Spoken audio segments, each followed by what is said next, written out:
got trust, we can never have love. I was putting in the hours, I was. But you were calling me a liar, liar, liar, liar, liar. I've been putting in the hours, I was. And it's coming down to now and now and now and now and never. I was putting in the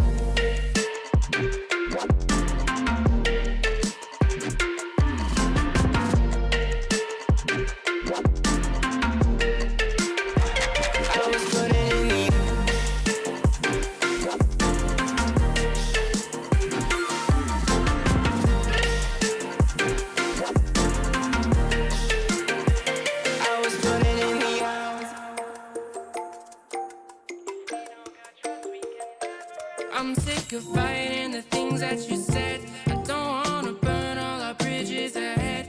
I'm tired of going to bed when you left me on red just to turn up the noise in my head. I told you that one day ain't never enough. You tell me I hate you, I still call you up. If we don't got trust, we can never have love. I was putting in the hours, I was. You were calling me a liar, liar, liar, liar, liar.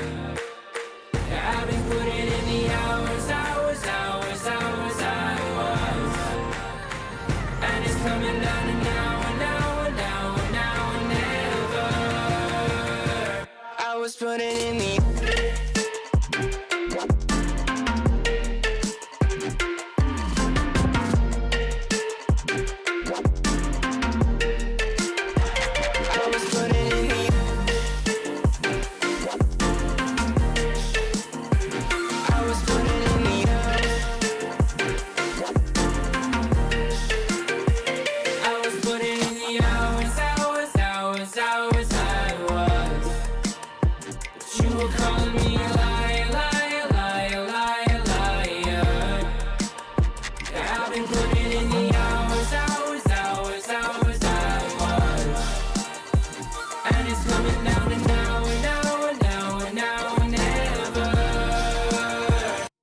putting in the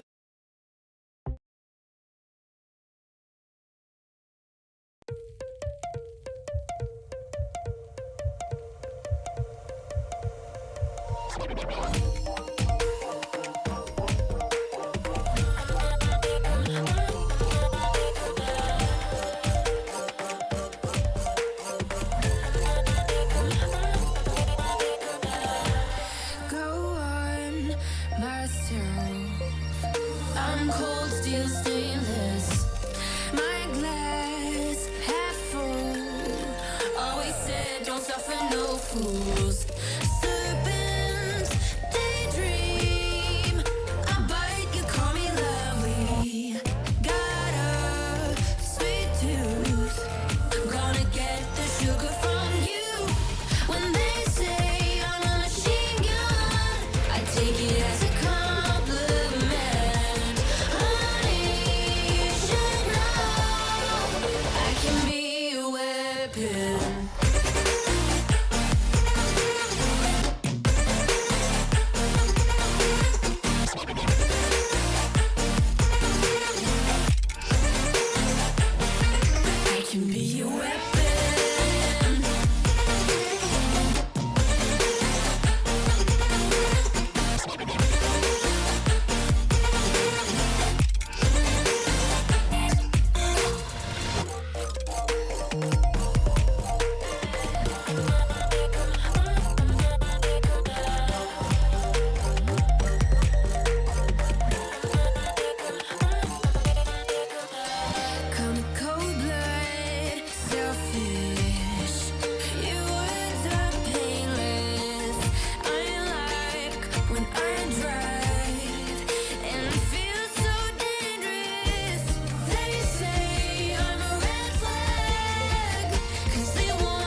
Baby, before you walk away, no, I'm in no war, I'm in no race. Chasing the time. I've been meaning to find a way to face that I'm out in the waters every day. Trying to keep my head above the waves, staying alive. And I don't mean to be the guy that wanna push it to the side. And all the line and not the lie, you know.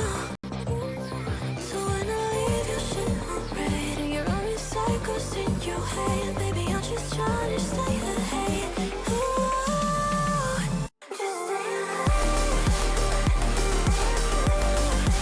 I'm not saying you got to go.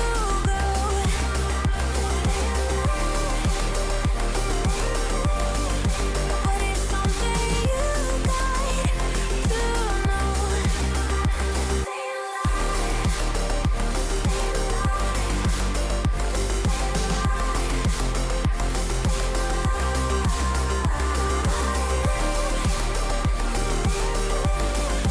It's just something you got to know.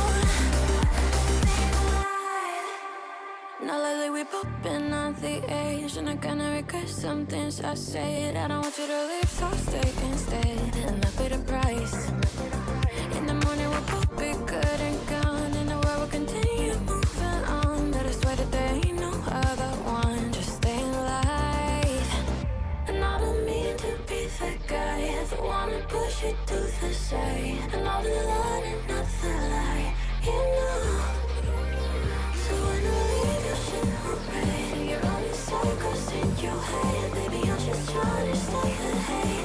Ooh, just stay alive.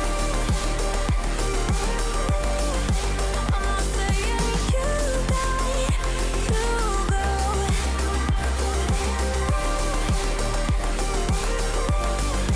But it's something you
ones who always get it rockin'. This a throwback to when we got it poppin'. Red cups, no plans, lot of sunshine. This style's like a movie quoting dumb lines. Summertime now, rollin' with the homies. Take a shot, leave the hand up, yellow Kobe.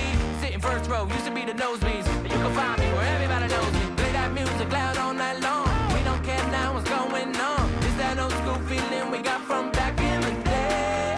We were having way too much fun. Telling you we ain't close to done. It's a feeling that won't go away. Some things never change. Oh no, you're still my all-time fave. You're my all-time fave. Hey, some things stay the same. Can you feel it? Can you feel it? Can you feel it? Oh yeah, that's fine by me. You're my all-time fave. Hey. Na na na na na na. Hey, na na na na na na. You're still my all-time fave. You're my all-time fave. Yo, I've been around and I've seen a lot of places. And I've been told that life is only what you make it. It's not that easy, but I'm trying to stay patient. I'm in it all black once I'm back in Vegas. Flashbacks to chillin' on the stoop with a couple cold ones, cause again's on loop. Seeing smiles of those familiar faces. Some things are meant to be a favorite. Play that music loud all night long. We don't care now what's going on. It's that old school feeling we got from back in the day. We were having way too much fun. Telling you we ain't close to done. It's a feeling that won't go away. Some things never change. You're still my all-time fave. Some things stay the same. All right, oh yeah, that's fine by me.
Welcome back, ladies and gentlemen.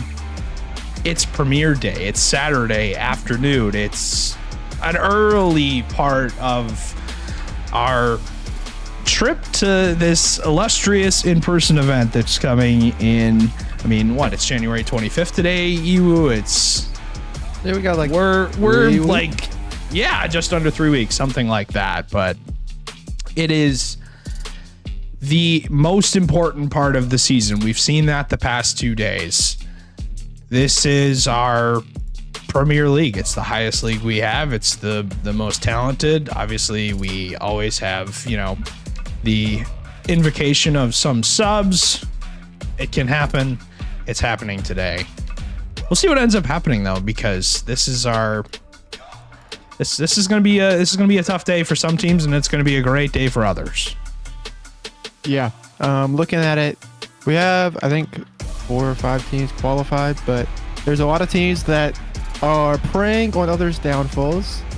And the big one is on the off-stream matches. But on stream, we have Rochester and Bloomington. You're going to pull up the major points. We can look at that. I can. Obviously, first match on stream, it's interesting because it's one of the, probably one of the most important. But looking at the points, there's some teams who are eliminated from this tournament who are preying on others' downfall because they need the points. They need the placement over the other team getting the better placement. Yeah. And that's a tough spot to be in because, I mean, a lot of times it's your friends that you're playing against and you need them to lose.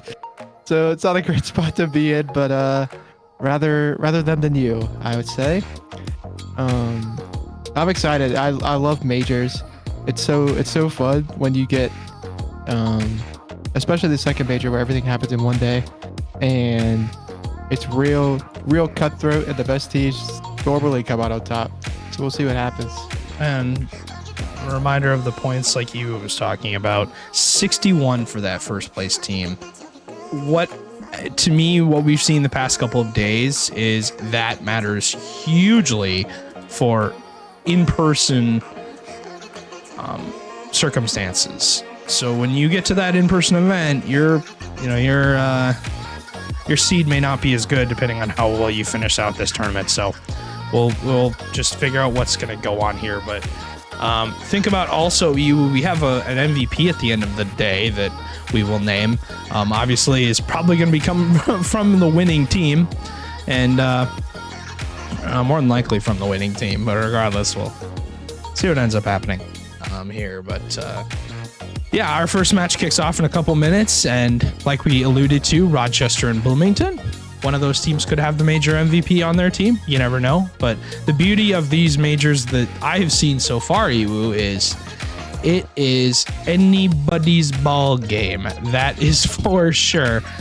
As we'll swap over here to Premier's rankings currently. And the teams that are still obviously, visible on the screen are still in the tournament and able to catch into that 8th spot. Now, if you are outside of that 8th spot, obviously you do not qualify for the in-person tournament. But the teams that are highlighted green are confirmed for the top 8. So you see Bloomington and Rochester both, no matter what, will be featured in that in-person tournament, Iwu. But the teams to keep an eye on are Fargo, St. Cloud, Brainerd, Minneapolis, and Des Moines. Now, Fargo is still in the tournament, along with Brainerd, Minneapolis, and Des Moines are all still eligible to get into this top 8. Des Moines was the 1 seed coming out of Swiss. They went unbeaten. Minneapolis was the 2. So the 9 and 10 seeds are the 2 highest teams coming out of that Swiss from last weekend. But the big thing to keep an eye on, Duluth is out of the tournament. They lost in round 5 of Swiss. St. Cloud is also out of the tournament. Keep in mind to where those 2 fall. Obviously, Duluth is in a little better spot because they are still in the top 8. But St. Cloud is not here today for this tournament. So St. Cloud's life is kind of on the line here, depending on who wins in these opening quarterfinals. Yeah, St. Cloud needs a Outlaws upset, a Buffalo win, and a Fargo upset to lock their chance in Atlanta. If any of those don't happen, they're out. Not a great spot to be in if you're them. Mm-hmm. And I mean, we saw a lot of upsets in the two majors we had on Thursday and Friday for Rising Star and Challenger. So it's definitely not out of the question. Oh, 100%. We know best of sevens are a long series, and if you're not feeling good, it just takes a few bad games. But the big thing you were talking about, Duluth was the 1 seed coming in, I believe, to They Swiss. Mm-hmm. And I mean, they could fall out of the top 4. It happens. It almost happened to Omaha and Chow last night. And I mean, it's tough to just be able to sit there and watch you keep falling down the places and things like that. But for the 8 teams that are still playing, you got to play every game like your season is on the line. You're playing for a chance to get into that upper bracket. Yep. And I mean, having 2 lives at land is a lot better than having 1. Oh, 100%. And obviously seeing this bracket today, we're watching that bottom series. So we'll see what ends up happening here, as it'll be exciting to see what is going on. But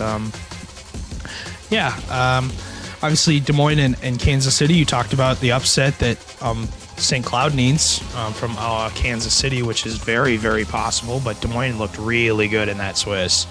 And Buffalo and Brainerd, those two playing a little bit later, but they will have their match done in time, hopefully. Minneapolis and Fargo playing possibly a little later. Depends on, I don't know, they could have been started right now. But Rochester and Bloomington, we're getting into the lobby as fast as we can, just waiting on one player from Rochester. So we do have a double sub, actually. So they'll have 3 players. It just won't be what exactly we're expecting. But regardless, Bloomington does not have their full roster either. They're missing a player for CRL. Of course, CRL is on this weekend, and we've seen what that's kind of done to a lot of the world. Out of the Rocket League world. But brackets on your screen, that all culminates into this bracket, which will be felled out at the end of the day, because we already know, kind of who's in the top.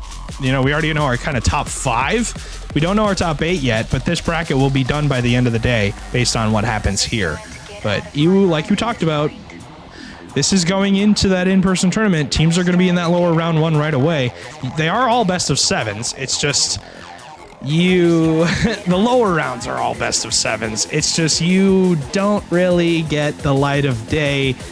If you lose, you're basically done. So it's cutthroat, it's tough, but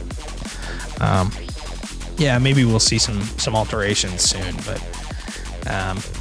keep in mind that in-person tournament is coming up. If you don't have your tickets, I highly suggest you go and purchase those, as you will need them for the in-person tournament. And LAN's coming up on the 15th and 16th. When we announced these days, it was crazy to think that we were calling out 2025 EU when it was so far away, and now here it is. I know, it's very exciting. First one I'll be going to, and oh my gosh, it's gonna be great. It's gonna be, hopefully there's no subs for any league, that everybody shows up this year. We did pretty good last season. Hey, you never know. It wasn't Hopefully too the weather's good. Yeah, I know. I knock on wood. Because the last time we had a kind of a January, February LAN, the weather did not comply with us very well. But hopefully the coldest days of the year are behind us, which they seem to be. But we'll see what ends up happening.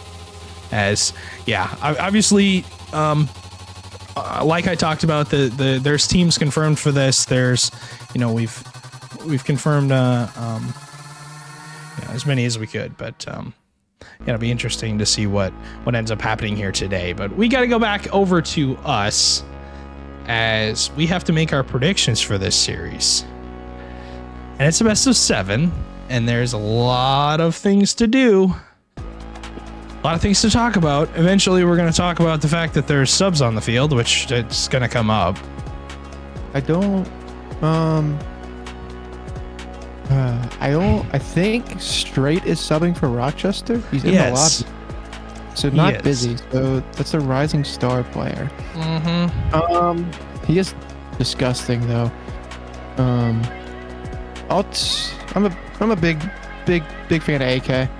I'll take Rochester in 6. I'm going to. I like this Rochester team, regardless of who's on the field. I'm gonna go with Bloomington in 5. Actually, Ooh. I feel like Bloomington is a team that you do not want to sleep on. But here we go. Game number 1 is kicking off. Premier Major 2, the quarterfinals, the opening start of the bracket. As N-Tox and Straight take the field for Rochester, not their full roster. Obviously, this is not the drafted roster, and pretty much the only one left of that is that's a demo right away, an open net, as Clash doesn't even have to score it. He stands there and smiles, and it walks the dog all the way home. I would have stole the goal. I'm gonna be honest with you. I would have too. I would have literally drove right into that ball and told Bubbly Reaper he is the worst player on the field, because you get it. You have to. I mean, you can't just give people free goals like that, especially when you're ahead of the play. That is my goal now. I'm the one who rushed downfield, who got going down the pitch. You're the one who lagged back and got the free open net. So regardless though, but no Aqua once again in the major for Bloomington. He's been kind of an anomaly for those, but again, CRL throws a wrench in our plans. But no Mason on the field for Rochester, also involved with that Collegiate Rocket League tournament, as that started I think a couple of hours ago, something like that. So maybe those guys will get in if these either of these teams make the semis, but we'll see what ends up happening. As opening goal for Bloomington, a minute and change in now, as N really has had his best season so far. What a save by Bubbly. Tox though lines up a simple little double and ties the game for the Rhythm. Yeah, N really just push the pedal here. Tox, honestly, he put it too high, but he'll clean it up with the double. Lucky to get that in, honestly. But it was a good first save, just a bit unlucky for Bloomington. And yeah, not having 2 players, well, Aqua not being there, he's really good when I've watched him play. And not having him here is probably going to hurt. At least they are qualified for LAN, so they're not playing for their life, and it's not the biggest deal in the world, I guess. But still want to have your full roster, as this could be your last match before LAN. But for both sides, you could say the same. N's always been a player that I've been really impressed with, as the net is just open for Clash. It is a demo from Fishy across field, and that's a pretty easy goal. It's Bubbly Reaper again, just bumping, being annoying. It's what he does. And it's a goal for Bloomington. Yeah, and Bubbly was, Bubbly's kind of been the catalyst for every team he's on. The person that kind of appears out of nowhere and really removes the defense and gives his team the open opportunities. But him and Fishy on this team have surprised me this season, having a little better than I thought they would do. Obviously, Aqua was and is the kind of big piece on offense, but Clash is a player who I thought would have taken himself in Premier, but decided not to, and now finds himself subbing up for possibly his team's most important part of the season. As you lose this, you run the risk of getting an 8 seed or a 7 seed and having one life at LAN. If you win it, you increase your chances of moving into that top 4. Clash has 2 goals in this game so far and is the difference right now for Bloomington. Yeah. It is, and that one wasn't a gimme. It's just a good dunk. A little bit of yam time from Clash onto Straight. No one behind him. It's just right into the net. A little shaky from Rochester to start game 1. It's kind of what you expect when you play with a sub. But I'd like to see him settle in and just really find his place in the series. Realize, hey, you don't have to be perfect. You're subbing 2 leagues up instead of just 1, like you normally see. But just play your game, have some fun out there. Even if I mean, you're the 1 seed at the end of the day. The furthest, they could fall pretty far if the right results happen, but I feel like that'd be literally the worst case scenario. So we'll see. Good dunk. Clash will get a route. He'll send it back in. End will launch downfield. Fishy's on low boost. He will just touch it to the corner and still on the ball. And Rochester's offense has not been great. It's kind of been just bang the ball downfield, have one guy go at it, and that's kind of it. No real substance for them so far. That ball's given away. Bubbly launches towards the backboard. Clash already rating the pass to Fishy. The shot just wide. Clash lands on the ball and scores. It's 4-1. I mean, you said yam time before. This is kind of yam time, except there's just no defender. The ball is the defender at that point. As Clash puts up the fourth, Bloomington running away with this game, and End is the player to watch for Rochester. Has had, I would argue, his best season by a long shot. Led all of, I mean, shout out AK for pumping out his sheet and giving us ratings and all the stats that he does, because End was the top performer from Swiss, was averaging 1.38 goals per game on 2 saves a game and a demo a game, and had the highest rating out of every single Premier player. And Bubbly cracked the top 10, was number 10 on that list, averaging just over a goal a game, but 2.2 demos. And the biggest thing that you're going to miss, though, from this, this Bloomington team was Aqua, who, oh my God, it doesn't matter. Has they don't even need him at the Clash is literally taking over. He's 4 for 7, has 7 shots in this game, and just looks unreal at this point as he is stepping up huge for his team. But Clash is the player subbing in for Aqua, and they're going to miss Aqua because Aqua in Swiss averaged 2.7 demos per game. That man is on another level when it comes to playing physical. You're going to miss that today. Maybe Clash, though, can fill that void. Yeah, that's ridiculous. And with a win and either a Kansas City or Omaha loss, Bloomington will clinch top 4 as there we go. And that's what we were talking about earlier, Stewie. That's how you steal the goal right there. That's beautiful. That's how it's done. See, you take notes, Clash. That's how you do it. And just showed you. There's 7 goals in this first game. I love that. Probably won't end up mattering as Fishy takes a 1-on-1 versus Tox. Oh my God. Dude, Bloomington's on another level right now. Yeah. As I mean, yeah, that's gross. I did the defense for the rhythm. Hello, anybody home? Maybe next game. You think next game's gonna be a little better? Well, it can't go much worse. It's true. Maybe they give up 5 next time instead of 6. Well, that would be an improvement, would it not? Oh, good pass from straight. Well, nice end. We'll take that. A little tap in. Yeah, I mean, that's a good play there. Just a quick little 3-man passing play. They finish. Yeah. They won't win this game, but hey, you take the little things. Don't take the 6 goals in the next game, but I would hope not.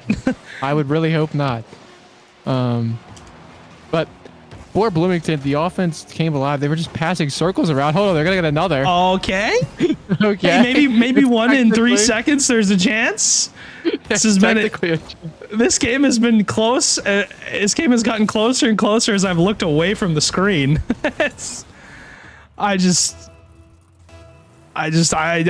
Please, guys, don't do this. Don't make this happen. They do win the kickoff for a second, I thought. Okay, yeah, that's game. Yeah, that'll do it. That one hit the ground. Game number 1 goes to Bloomington as they draw first blood on this series in this best of 7. Rochester and Bloomington combined for 10 goals equal. What is defense? We do not know what that is. And Clash, this goal steal is still pissing me off. You need to just you have an open net like that. You are trying to pad the stats, my guy. You might as well just throw that one in. Yep. I mean, you already had 4 this game. Why not 5? I It's don't true. agree with it, but hey, I don't it either. is what it is. We do what we want.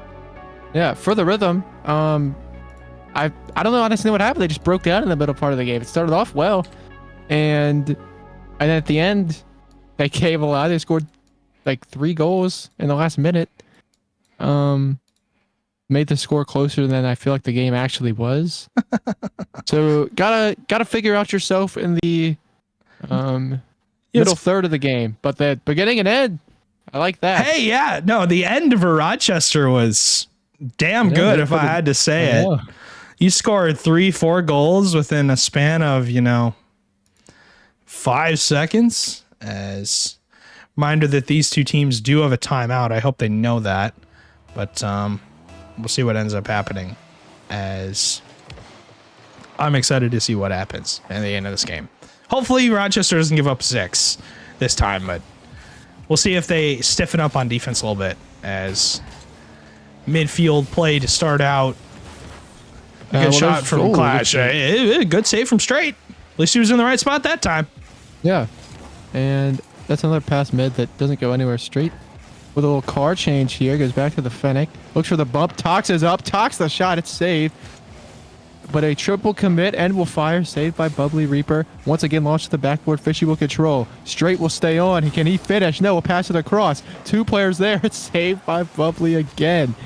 And Bloomington survives for the moment and up full boost. Gets the 1 touch. Gets the reset. Pass 1. Where's Straight? Looks for the 50. Can't find it. Clash already waiting on the other end of that ball. And already so much better for Rochester. But a decent... Oh, it's just in. Clash is dismantling the Rochester defense right now. Yeah, he was the player to watch out for me. Was the one who was kind of an anomaly, what we would get from him. Obviously, he was playing well this season in Challenger. His team success, though, was not the greatest.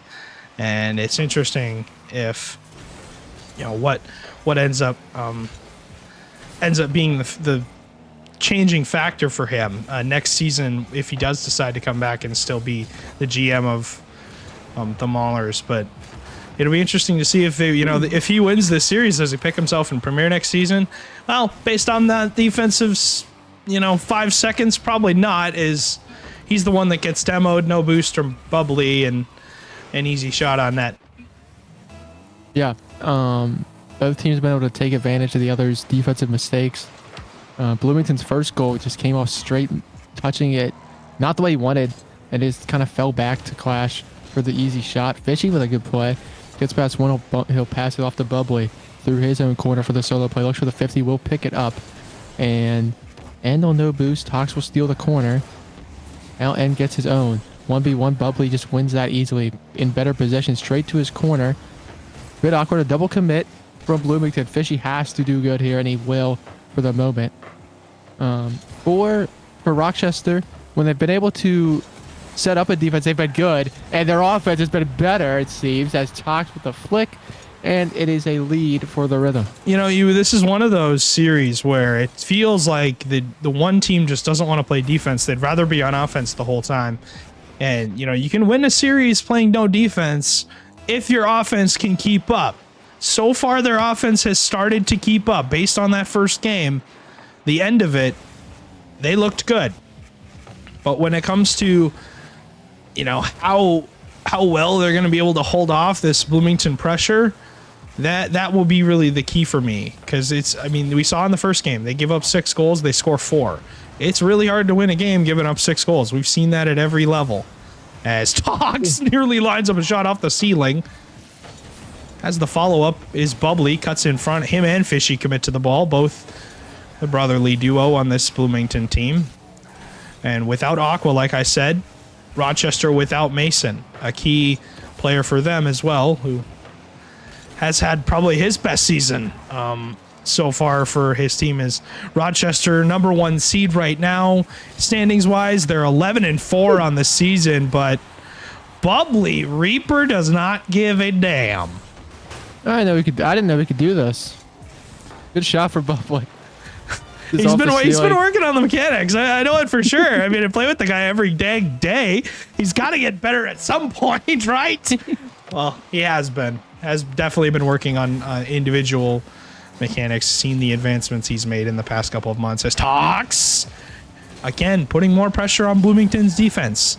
It'll be interesting to see how it works as Fishy playing a ton this season. I was told by Bubbly, who feels like his team has been grinding more than anybody's, as they've put in the hours. Obviously, the record shows for it. The points don't show for it. They are 11-4. But the big anomaly for me is they got 0 points in that first major without Fishy, or without Aqua, excuse me. Now in this major, they're on the cusp of getting more points, as this one just gets away from Fishy. He kind of hits it backwards and straight capitalizes on it. 1:34 to go, and Rochester doing their best to make this a game. Yeah, Fishy was doing dribbling circles at midfield there. It was not what he wanted to do. End up early on the kickoff. A good shot. That is the best. I mean, that's probably... that placement is stellar. That is, I believe, the second or third kickoff goal for Rochester in this series. Just something to keep an eye on in case they need it for in the future. But up 2 goals, 90 seconds to play. The offense has come alive, and the defense... It's still a bit shaky, but it's not the 6 goals that they let up in game 1, so they'll take that. It's 2 goals, you're improving, your average is going down. Good shot 3 from Fishy, top left. Okay, now 3. As Fishy won season 7 with that Bemidji team that took the world by storm and ended up being the retirement party for legendary player Perg, but Fishy has since moved on, had a decent season 9 with Kansas City, but now finds himself on a Bloomington team that has come back down 4-2. They rattle off 2 goals straight right off the kickoff. And again, I don't know what N's doing here. I mean, he's taking the mid boost, but you're leaving straight last back to try and fend off a Bubbly bump and a shot. Yeah, the issue with Rochester's defense that I've been seeing, it's just leaving one person back almost always, and that's where they find their problems. You have to support one another. Fishy is playing out of his mind his last minute. I feel like he's everywhere where he needs to be. Clash will pop it to himself. He'll leave it for Bubbly. Bubbly the shot. Cox will clear it off the backboard. Good touch by Fishy. It's still dangerous. Straight one touch, but he can't follow. They're not getting the follows when they need to. And will launch it downfield. And they're just not playing good team defense, and looks for the bump. Straight the shot, saved by Bubbly. Tox can't wrap it up. He was bumped. And now, and towards net. Nothing there. Still dangerous. Straight shot, saved by Fishy. Bloomington's defensive heroics keep them in this game so far. 25 seconds to play. And again, looks for the reset. Looked for the pass, I believe, but his teammate was demoed. Fishy goes missing, and that is dangerous. Will be taken across step by Clash. I was worried there for a bit. Yeah. 10 seconds to play. You always think that there's, just going to be some random whiff or miss or bad touch, and all of a sudden a team has a shot on net. As N gets the dunk. Clash surely leaves this. He does. Takes a step back, scratches his nose, and says, overtime is upon us. Right off the kickoff, it's Rochester with possession. Tox does not get a reset on that. It was a good opportunity, though. Clash demos end, so no help coming in for Rochester for a second. On the respawn, though, End commits forward, kind of loses his challenge. Bubbly tries to play a mind game around 2. As a good play from Clash. Passes it back, and look at that. Rochester has maybe one, barely the second player has boost. And you keep possession of the ball if you're Bloomington, and allows all your players to grab some of that precious corner pads. Yeah, I just don't really like how Rochester's playing this. They're, especially that play where they end goes and he's the only one with boost. They left 2 players there with nothing. Now, it might not matter because straight buries the goal in OT. And they played physical. They did what they needed to. That's a great pitch from Tox. And even better speed from Straight. I feel like they almost stole this game too. Yeah. They had the lead. They blew it. And they do come back and win. But it's always interesting to see how a team responds, because especially in these tournaments where we have a little bit more pressure built up, an anomaly to me of like, how are they going to respond when they have a 2-goal lead and then within about a minute and a half they give it up. Then we go to a more, even more competitive scenario in overtime, and the team that gave up the lead is able to just kind of steal the game, like you said. It's always a question on how they actually, answer that call. But this game was a lot of goals. A lot of goals. This is another high scoring affair. They both put up 4. Rhythm obviously put up 5 to win the game in the end. But what's crazy to me is every single Rochester player he has 5 shots. Yeah.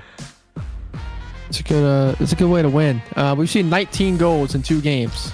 That's unreal. So that is just unbelievable. Don't know what to say, honestly, guys.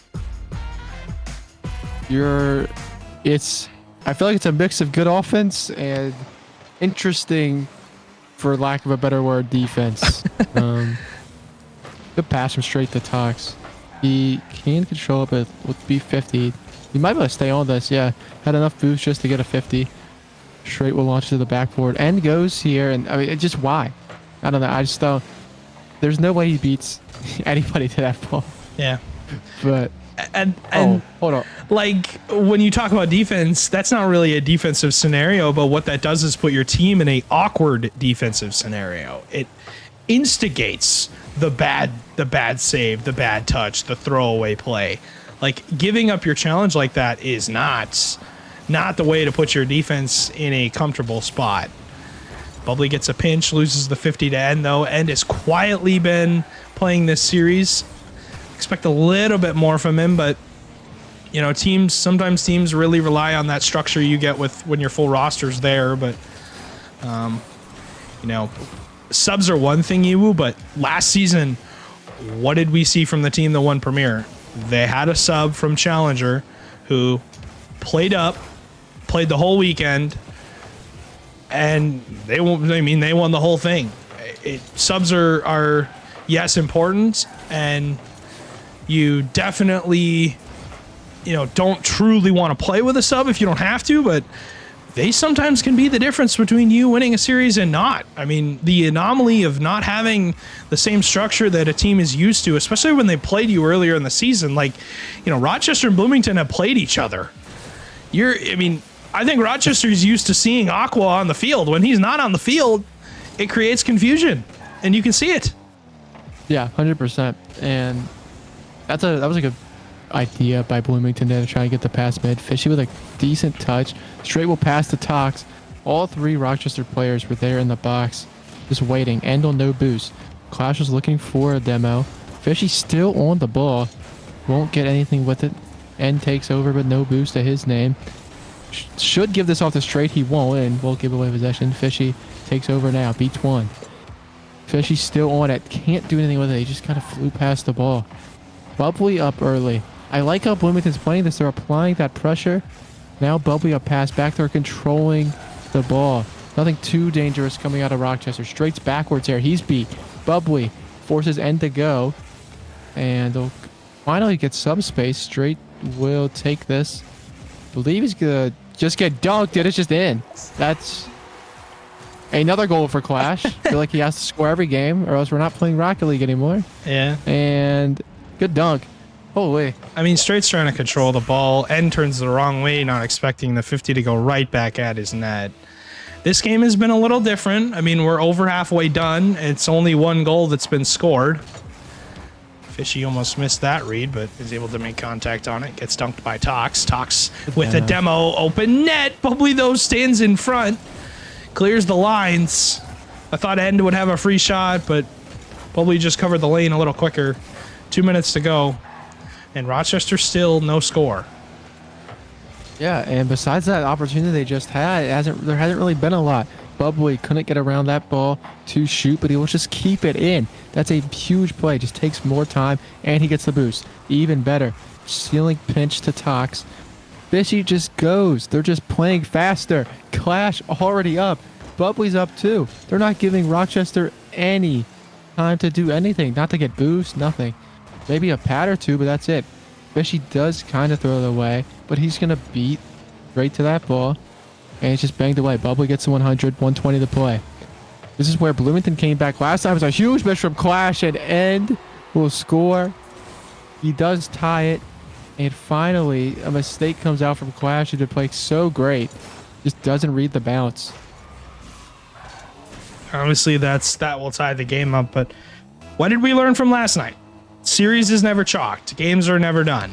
We constantly have to remember that, with the comeback that Duluth made last night, and the comeback Omaha almost made on Thursday, the series is never over. I mean, even if you're down 3-0, 3-1, you can still have the opportunity to bring it all the way back. You just have to find some momentum. But yeah, I like what we've seen from Bloomington so far, really working through that midfield, making Rochester awkward, not allowing them to get comfortable with any boost in any space. That's really where you're going to, hurt this Rochester team, who are great at using the ball when it's on their car. But when you don't give them the opportunity to put it on their car, that's where you create problems. As once again, physical play coming out from Bloomington, they take a 2-1 lead. Yeah, 7 goals for Clash this series. Oh my God. In 3 games? In 3 games. Hold on, let me just do the math here real quick. Hold on, let me just... 7 divided by 3. Okay, yeah. 2.3 goals per game. So, yep, that should be right. Clash looks like the MVP so far here. Give him another. Okay, yeah. 8 divided by 3 is 2.6. Clash, you're improving it. Good job. Yeah, dude, you don't normally see your goals per game go up throughout a series, but Clash just doing the incredible. It is 3-1, and this game is falling apart. It's once again the defense not holding up. Now Fishy talks up early, but Fishy beats him. No way. Oh! Off the crossbar would have been disgusting from Fishy. Clash will miss. Talks with a chance here. They have to score here. They won't. Bubbly will clear Clash up. Gets the 50. Gives it back to Bubbly. Bubbly looks for something. It will drop down. And Bloomington will take game 3. As reminder, both teams have timeouts. I hope they know that. As obviously you do have the opportunity to call a timeout if you need it, but at the end of the day, if you don't absolutely need it, it is not the end of the world. But really, Clash just cannot be stopped in this game so far. Has been really the key for me. Iwu, the difference maker, is what I've seen so far. How many points? 459 in this one. Shoots 3 for 3. Obviously, we don't truly know what we're going to get from Straight, because I haven't seen him play very much. But I think if you're Rochester, maybe you can put him in a little bit more, not easy situations to deal with, but more comfortable. You'd rather not have him have to deal with, a bubbly bump and a shot on net, because what we've seen so far has only created problems. I mean, on a Saturday afternoon, we're just watching some Rocket League. I would take a timeout after that game if I was the Rhythm, but they won't. And they're just gonna get back into it. Straight's been kind of left in no man's land a couple of times. I mean, the last game he got dunked for the goal, and I think it's just you gotta support him better. I get it that he's playing up, but I think we're gonna go to East here, as these guys are looking for a different server. So I'm telling you guys, Central servers are absolutely busted, and they 100% are. But we'll see what ends up happening. Yeah, as an East Coaster, I love me a good East Coast server. Always our best. Definitely.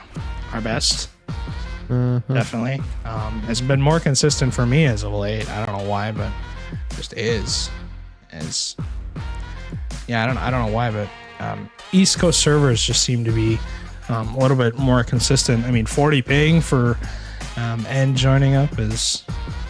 I live in the server, so. Oh, so you're gonna have like 5. I get like 20. Dang, that's not bad. No, Yeah, because I used to get. I mean, I used to with Central servers. I used to be able to crack. You know, the lowest I think I ever had was like 22 or something, and. Yeah, no, when I'm at college, I get like 18. That's not Like, bad. that's nice. No, Yeah, that's pretty nice. You know, when Central servers first came out, I was able to crack, you know, like I said, you know, low 20s as and then Oh, pick up cool. close. And then, you know, I don't know what happened, but now I get like 70, 80 ping on Central servers. I don't know why, but it must be it must have altered the location as opening series or opening series of the day so far has been fairly interesting for sure. Dominated by Bloomington so far somewhat, and maybe Rochester can even us up here at, you know, 2 games apiece, but interesting just to start as nobody scores anything off the kickoff just yet though. Talks into that corner, bumps Bubbly out of the way. Clash though, huge stop, gets the 50 and gets the mid boost, now has full boost. Clash into the midfield, wins the 50 to Bubbly. Bubbly hits the post. Bubbly on the follow-up, though, whips around, dashes to the ball, and hits the shot. Guys, we got to get the ball out of Clash's hands if you're a Rochester fan. Oh, my God. He's legit doing everything. Like, literally this is the ridiculous. biggest problem I think I've seen on the field this weekend. Has Yeah, been, this is insane. I mean, it's a not a one-off thing either. He's doing this in every game. Every game. I mean, it's just he's been an issue. Yeah, if you're a Rochester fan, get the ball out of Clash DA's hands because he continues to make players miss and give his team good chances to score. But Tox, good possession play on the backboard. Little musty to himself, trying to stay right in with the it. bump. Now they got a 2-on-1. And a good play for Rochester. That's what I talked about. When the ball's in their hands, full boost, it just turns into gold every single time. Yeah, there's not a lot you can do if you're Bloomington there. Tox, great touch. It wasn't a great challenge from Clash. He just kind of threw it away. Just beat. And then it leaves 2 players in the net. Not able to challenge. Fishy will go up. And we'll give this away to Bubbly. Bubbly looks for one more. Good pass. Off the wall, but End gets there first. I feel like End's used a different car every single game. Woo! Oh, straight rattles the crossbar. Still now, Tox. Clash gives it away. Tox will score, and he has been instrumental in giving Rochester the lead so far. It's like one of those scenarios where, you know, the shot doesn't go in. I think all of Bloomington expected it to be on target. They wanted to use the momentum from the shot coming in, and as a result, none of them make contact on it. So the ball just sits there in the midfield. They don't have enough boost to recover to it. It's one of those plays where a save comes in, a kind of save comes in, but it's not saved well enough to where you can actually count it as a save, and it's solid for their team to, you know, get out of. And as a result, Rochester's up by 1. Now 3 minutes to go. Clash and Bubbly trying to press the advantage. Good infield touch. Gets 2 players from Rochester to go. I don't like End jumping for that. I mean, he's got a lot of boost to work with, but, you know, so you got straight right there with boost and the time to jump, and all it ends up being is kind of a giveaway. Yeah, and oh, Okay. Yeah, Okay. Yeah. Bubbly Reaper goal. Not gonna like me saying that, but that is a goal that we've seen this game. Well, you take that if you're Bloomington. That's about all I can really say. It's unlucky if you're Rochester, but it happens. You got to keep going. And yeah, I don't feel like Rochester's structured enough. They're scoring, yes, and they're in these games, but it doesn't feel sustainable. They're kind of just throwing their cars at the ball, and there's no follow. There's like, it just doesn't make sense. That's a great bump from Fishy, and it will be cleared long.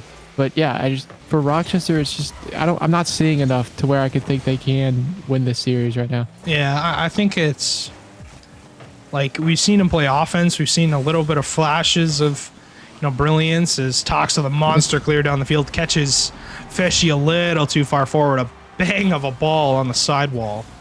So he's able to recover to that and send it. But I think the defense, I mean, the overarching theme for me is, can Rochester keep teams out of their net without, that backline defense that Mason brings?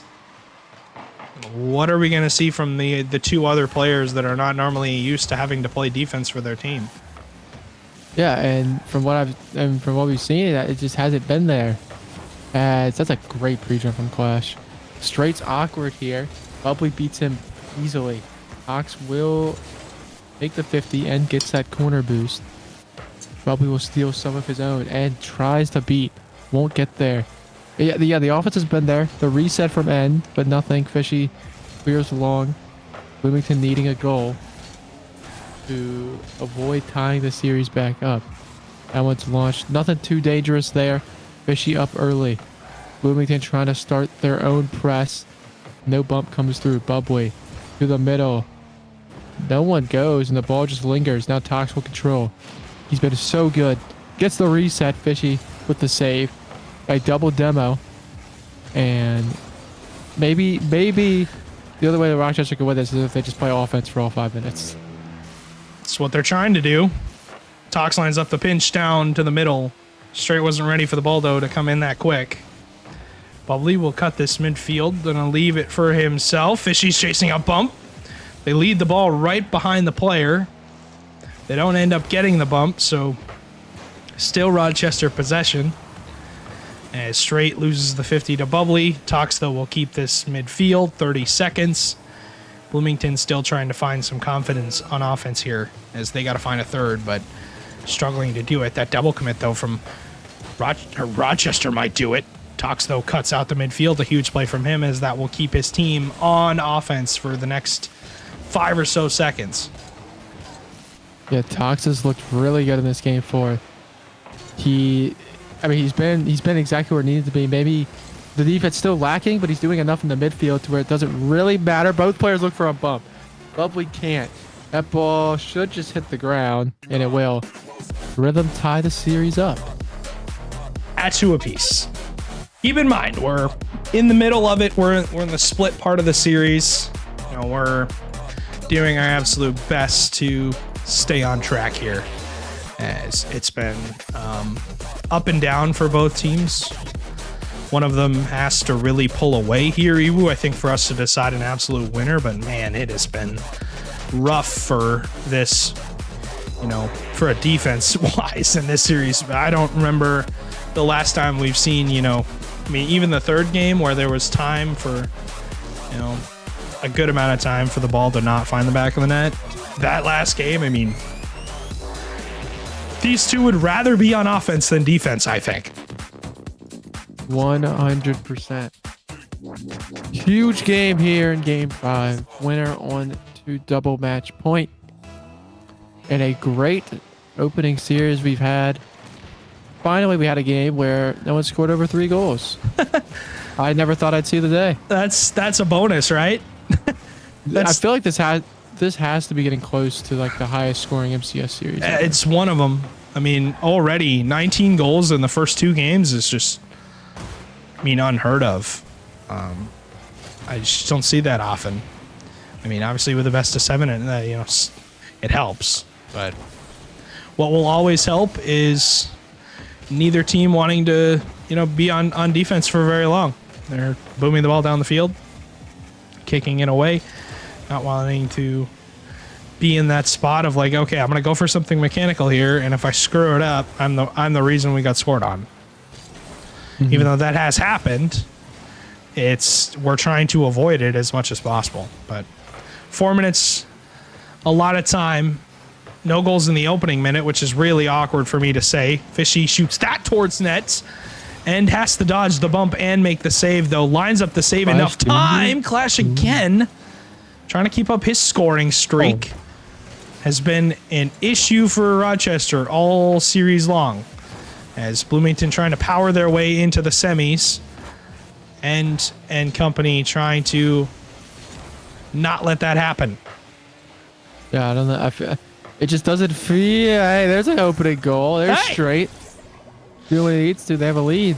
But we've been talking a lot about Rochester just kind of surviving in this series. And they're trying to. I feel like I still feel that Bloomington is the better team. So we'll see. But they'll take this lead early into the game. Doc's going to hit that one away from Bubbly Reaper. Catch him straight on the sidewall. Looks for some help. End is there. It's actually Tox. They both have 3-letter names, so it's a little tough sometimes to tell them apart. Infield pass from straight. That's what you want to see. Good look on offense.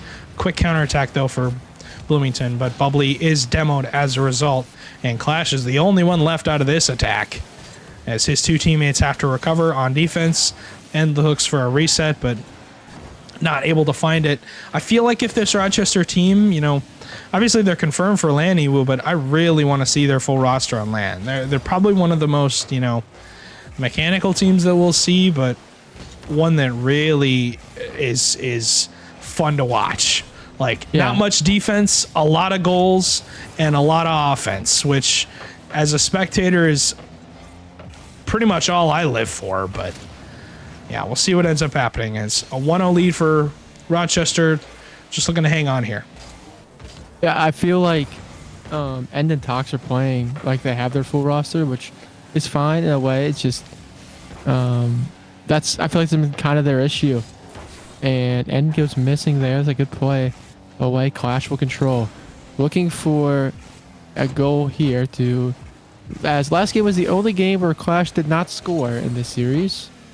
Good pass from Tox. Tox and End on offense have been really linking up well. Straight will go missing. Tox with 0 boost. Fishy drives past. And so far, Rochester's done enough on defense to keep their lead intact. Straight does go up. Tox really low boost. Clash will launch it to Fishy. Tox on 12 boost, just enough to play it long. A good demo. And Bloomington's offense has run cold so far, Stewie. Yeah, they can't find the back of the net just at 90 seconds. That goes in field, but Clash almost beat End to that ball in the midfield. If he did, it probably would have been a goal because that was on target, and it ended up being a 50 into that corner. Straight is dunked by Bubbly. Tox goes missing, but does recover in time. No boost to his name. End gets the demo on Clash. I thought End would get demoed there, but ends up being a spawn in. Clash spawns in on the ball and nearly breaks out for the Maulers. Bubbly into the midfield, fakes out one, gets the 50 on End.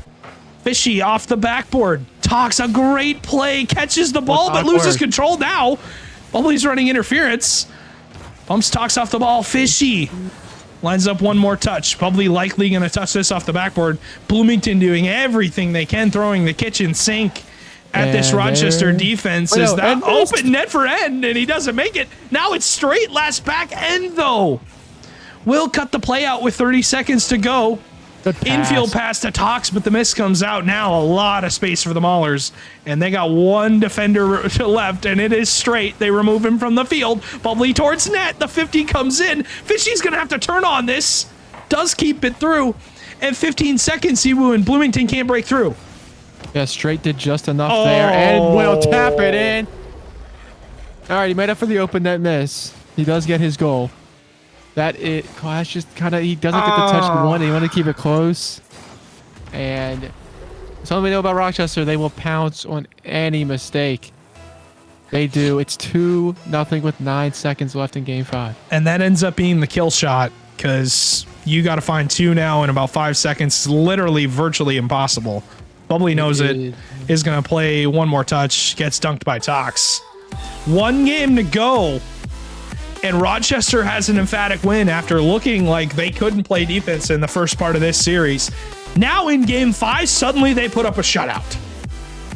Yeah, and it was their challenges in the midfield, and when the Maulers had their chances in the blue half, they were shut down so quickly. They were limiting their opportunities to even get a shot that was threatening enough towards net. It felt like the backboard is where the Maulers wanted to go so much, and the Rhythm just shut it down. They did enough. We'll see if they can do enough in game 6. But I mean, that's the first shutout we've seen all series. So I got a message from Clash. It didn't say timeout. It just said my name, so I'm assuming it's a timeout. I think. But I would assume yes. regardless, I think it's a timeout. As I cannot see chat, unfortunately, but I will get my it's a glitch that we have currently with Rocket League, but I'll see what ends up happening as it looks to be a timeout. It is indeed, as it'll be interesting to see what ends up happening here as a timeout is called by Bloomington. I'm just excited to see what ends up happening as they're now on the clock. They have 2 minutes to go over what they need to do. But if you're in like Iwu, you and I were talking before the stream started and going to LAN and, you were going to coach a little bit. If you're in this scenario, this is where you get your points. You're, where you would be talking to your team. What are you telling them at this point? Yeah, I mean, I feel like they've played good and they've deserved to. I mean, honestly, they probably deserved to win game 2. They threw that away in OT, and right there they had a lot of chances. It's just you can't force it. You have to let the game come to you. Got to feel like you're the better team if you're Bloomington, and that End and Tox are eager to play offense. They're all eager to shoot the ball, score, things like that. Make them make mistakes. Just play your game, and I mean that's really all you can do. Play confident, play composed. There's one more at C that Justo likes to say, but honestly I forget what it is. I mean, I think Bloomington wins game 6, and we go to game 7, but we'll see. Gotta find the back of the net, fellas. Yeah.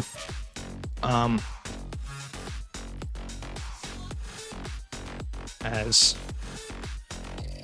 I need a server reset as I'm getting a lot of packet loss, but about 10 seconds left and I'll send them back in here. But clock's still obviously winding down for this timeout for Bloomington, as it's going to wind down here in about 2 seconds. But an extra little couple of seconds for them is, my packets were being lost in that. They were lost in that scenario, as lobby should be back up as we'll send it when they get back in. But it'll be interesting to see what we get out of these two teams. I really think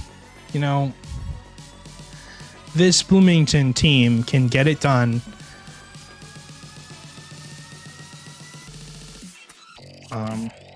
I really think they can get it done. I do. It's more on the what's going to happen when, more often than not, what happens when you give up a goal in this opening game. Yeah, we will see. And an update: the 2 seed Minneapolis Miracles get swept by Fargo. So really? The winner of this, yeah. The winner Very of this game gets Fargo then. Oh boy. Mm-hmm. What a start. I believe, does that eliminate Fargo from contention? I believe it does. No, it eliminates Minneapolis. It eliminates Minneapolis, excuse me. That's interesting. Yep. Not what I was expecting there, really, at all. Me neither. So now Fargo, I mean, they could jump into a top 4 spot if Bloomington, at least, they will go top 5 if Bloomington loses here. Gotcha. And because I was wondering what would happen then. Mm-hmm. But Bloomington does not want to lose. They are starting the offensive assault. Fishy with a touch, but he just gets the straight. Will do enough with 7 boost. Probably goes missing. It's a whifty. End to the corner. Clash will touch. Clash has slowed down a bit, and so has Bloomington these last 2 games. End will go back to his corner, get the 100 boost, and try and start a play, but someone's already there. It's so dangerous. That's Bubbly. Just being aggressive and just playing this ball all the way from the mid boost through the corner into the net. 2-0. 4:14 to play. And And we'll see what ends up happening, though, is, Fargo with the 4-0 win over Minneapolis. And like you said, Minneapolis, the 2 seed, they went 3-0 in Swiss. They looked really good. They find, though, a Fargo team that just has found it in the last half of the season. They were a team to watch, I said at the beginning of this major. Them and Des Moines, who they didn't, Fargo didn't necessarily make changes. They just seem to be playing better is what it is. Yeah. So now with Minneapolis being eliminated, I believe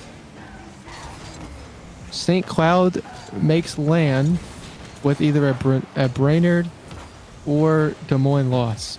So they get a bit more insurance, but not a ton.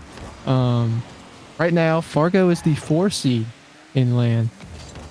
If these results hold, I have no idea what's happening through the smoke. But focus on this game. Still 2-1 Bloomington. 2 players go missing. It's a bit awkward. Really want to wonder what they talked about during that timeout. Clash and Tox just ran into each other like 3 times in a row. Still awkward. Bubbly will take control and takes the 50 past end, winning the boost, and they're winning these 0 boost plays, these 0 boost challenges. Bloomington looks much better here in Game 6.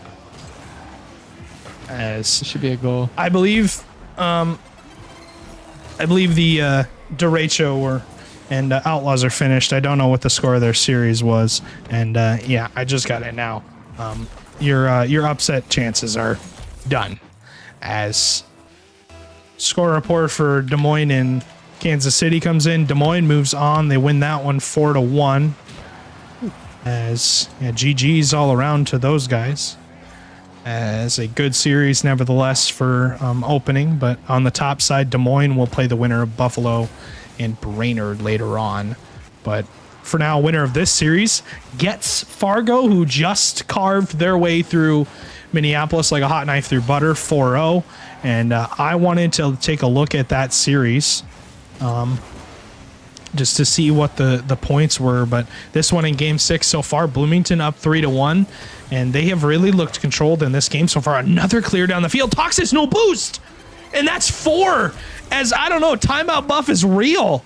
As your timeout win rate this weekend is, if my math is correct, 73%. That's coming off your timeout. So the teams that have called the timeout, 73% of the time, they've won the next game. Yeah. Always been a big buff. As N looks for the recess just high. They just missed the chance. That would have been huge. Double commit there. Bubbly will control. Bubbly just goes underneath it. Fishy taps it in at the goal line. Bloomington are steamrolling Rochester in Game 6. As 5 goals. This looks like the Bloomington team that we saw win, Game 1, and then, win a bunch more games. Another game in this series, I believe it was Game 3. As see what ends up happening here. Do we get to a Game 7? Likely possible, but with 2 minutes left, anything is possible. As looking through the stats of the Fargo Minneapolis series, Cavalanche puts up 2.5 goals per game and shoots 55% to lead his team to a 4-0 win. He scored 10 goals in 4 games, and he scored 10 out of his team's 14 goals in the series. So seemed to be a masterclass from him. But they'll play later on, as the winner of this, obviously gets Fargo. As I'll play a little later on, I guess. But this one not over just yet. We got a 5-1 advantage here for Bloomington. They look a little better in this game. Yeah. Straight downfield. He just missed. Either way, though, the winner, Fargo just has to have such an advantage in that next series, no matter who comes out of this. Coming off that sweep. As Bubbly just going to play time. Under a minute to play. Fishy already up. And Tox will go downfield. It's just in. Oh, okay. Well, we've seen Rochester score 2 kickoff goals in Game 1. They're going to need 3 and 47 seconds here. I mean, they got what, 2 in about 12 seconds in the first game. I mean, this is definitely doable. It's just, does Bloomington crumble within 47 seconds? We'll see what ends up happening though. The dunk off the backboard. Bubbly in a tough spot. Where's the shot? Avoids the bump. There's the shot from Tox. It's late. Straight goes missing, and that is likely the game as Fishy towards net picks the corner on the flick, puts up 6 as Bloomington timeout buff is real. Yeah, that's huge. They get a goal of their own that will bury this game. We will head to game 7. And for Rochester, it is their 1 seed on the line. For Bloomington, it is top 4 on the line for them, as that one just saved away. But you really want top 4 at land, especially with the way that Des Moines and Fargo are playing right now.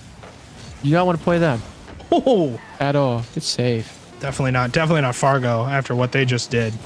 8 seconds now as this one is likely going to 7. We are. Bloomington puts up 6 in game 6 and sends us to Champions Field on the crossbar. Bloomington won't go away, Iwu. And they're going to send us to the final level. Surely Rochester call a timeout here, right? Surely. I would assume so. Yeah, and Clash just informed me Rochester timeout. So they're calling theirs to end this. They will have the final timer as this ticks down right now in our lobby in 2 minutes after as we get into the next game. But man, an overload of offense for this Bloomington team, an overload on defense for Rochester to deal with. They couldn't get it done. Yeah. And it's not for lack of shooting for the Rhythm. You have 11 shots. Just couldn't find the back of the net. I mean, I don't know. That felt like a repeat of game 1. They won the game. They won the game immediately after. So we will see. But gonna need to end and Tox are gonna have to play out of their mind. You feel like? As What is it? as we will,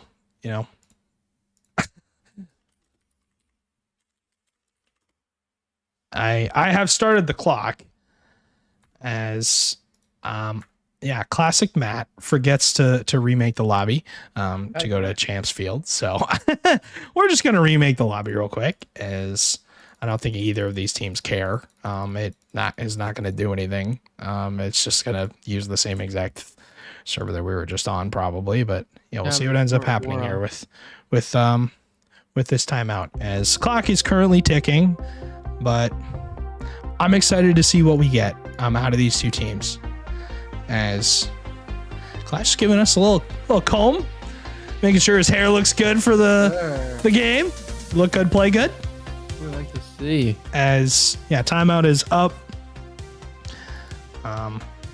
Rochester talking over what they need to do, and for me, play some defense is what they need to do. My God, make them beat you. Definitely. We cannot overcommit, fellas. As time is up, they're going to hop into the game. So Game 7, Holy. Champions Field. Ewu, who you got? Give me Rochester. Give me Rochester. Yep.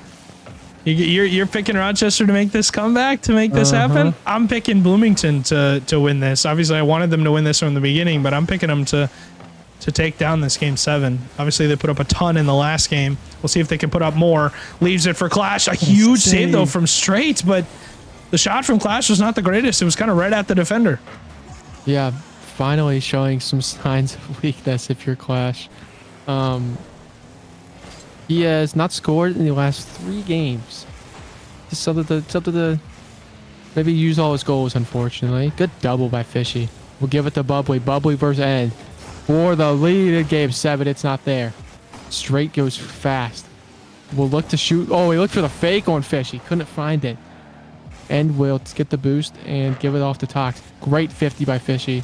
Cleared away to the other side. Straight will take control. Passes to Tox, who's already up. Good speed from Clash. And yeah, I took Rochester in 6. Thought they had a chance at it and looked for the bump. But here we are in game 7. Tox, the net is wide open. Rochester lead. As you're just grinning right now because your team just scored a goal to take the lead in game 7. As all right, 3:44 to go. A lot of time here for Bloomington to get it figured out. But off that timeout, Rochester definitely has the buff, taking that time to get everything set up here. 3:41 to go. Tox with a good cutout. Fishy with a good 50 in the midfield. But again, Straight is better for it. So that one will roll up the wall. End's going to close this gap and quick. He has the boost to do it. Bubbly goes missing. The demo gone Clash. Just Fishy left blast back. He's able to make contact on the ball. Double commit though from Rochester leaves Tox, who's trying to do something. But with the ball on the ceiling, it's tough to drop it down on that. Tox pops at the end. Oh, that's a beautiful play, but Clash reads it. And it will go the other way. Straight does not get the 50 he wants. Tox will. Tox versus Clash. Good 50 by Clash. And will control. And tries to get it past Fishy. He'll let Fishy hit it. Good. And Straight is just playing. I feel like that's big. I feel like he's hesitated a little bit. Good pass by Bubbly to Fishy. Save. Clash the follow. Ooh. It's just wide. Bubbly now. Looks for the follow on his own touch. Can't find it. Bang downfield. Tox to the, or Clash to the corner rather. Tox towards net. Bubbly can't get back. And it's a second goal for Rochester. And Clash just touch. He thinks Fishy's going to take it. Yeah, and ends up leaving it all of a sudden. Here's Tox. Shows up, hits the shot. 2-0 advantage for the Rhythm. Now as Bloomington have a lot of work to do in this game number 7.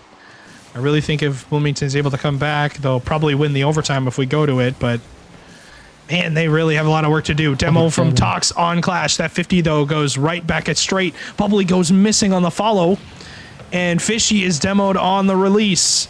So End has to work his way out and does. That is so good from him. A flip reset. Straight just sends him off the ball. It's like, okay, my turn now. Oh, my God. Oh, don't do this. Oh, whoa. Open net. Straight has it. 2:08 to go, and it's a 3-0 advantage now. I thought Tox was about to hit something disgusting. He just didn't have the boost. Either way, it's a goal for Rochester. 3-0. The timeout buff is real. Yeah, it continues to be the overarching factor here. Bloomington call theirs, they get a blowout win. Rochester calls theirs, they're on the cusp of a blowout win. My. Straight gets a pop-up demo and a bump. It's 4-0 now. 2 minutes to go. And you got a lot of time if you're the Maulers, but man, do you got to do a lot of work. Yeah, and they've just haven't found their footing in this game 7. They've missed a couple of chances where, I mean, you just can't miss. And off the kickoff, Tox off the backboard. No one goes. Straight last back. We'll give it off to Clash. Clash the shot. Ooh. Saved by End. But a good pass back in. Fishy, the shot. It's nowhere close. Once again, they just can't put it on target. Now it goes the other way. Fishy to the corner. Tox is just already there. To Straight. Oh, my God. Another goal and a hat trick for the substitute. 5-0. A minute 35 to go. And Straight is having the game of the series so far for his team. A minute 35. A lot of time. But a 5-0 advantage.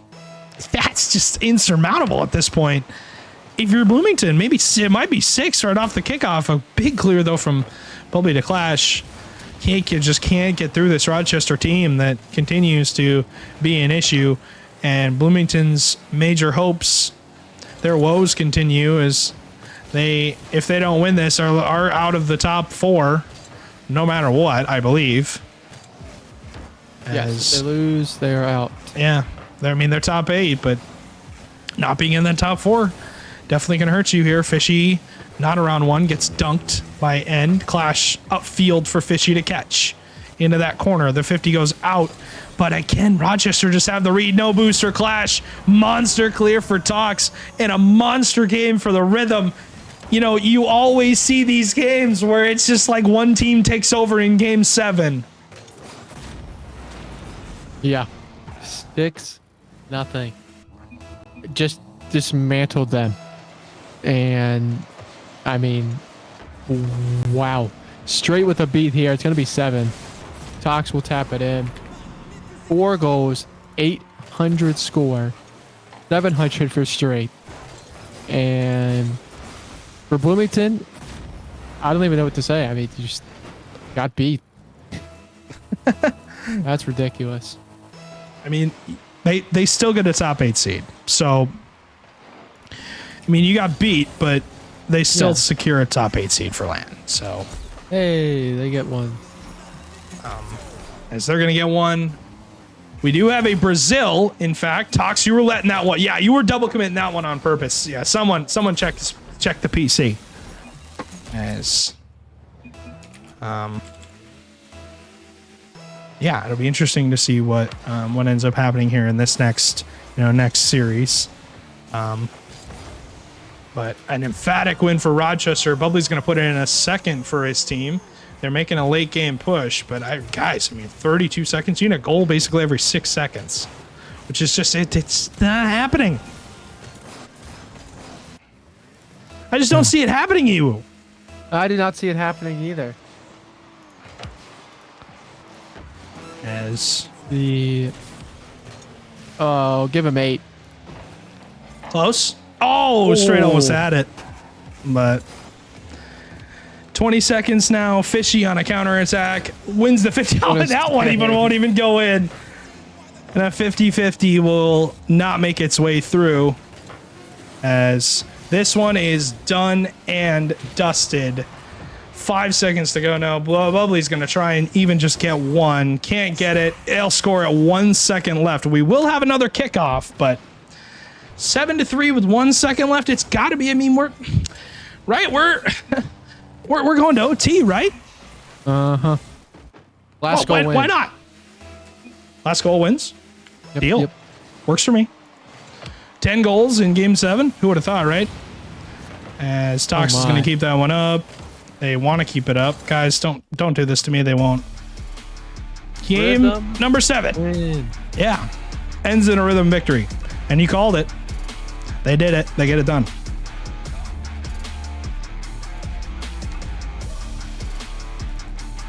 That's big for Rochester. They bring it back. And for the Rhythm, they'll move on. They will try and keep their number 1 seed hopes alive. For Bloomington, it's unfortunate. I feel like they play that series again, Bloomington probably wins. But not today. Props to Rochester for coming back and winning when it matters. Now their reward is they get to play a red-hot Fargo team. Yeah, and I believe Buffalo and Brainerd are playing right now, so They indeed are. we'll have that updated as soon as we possibly can. But Game 7 emphatically dominated by the Rhythm, and it's just one of those scenarios where a team really just gets out to a big lead and they're able to win it. But yeah, we'll see what ends up happening. But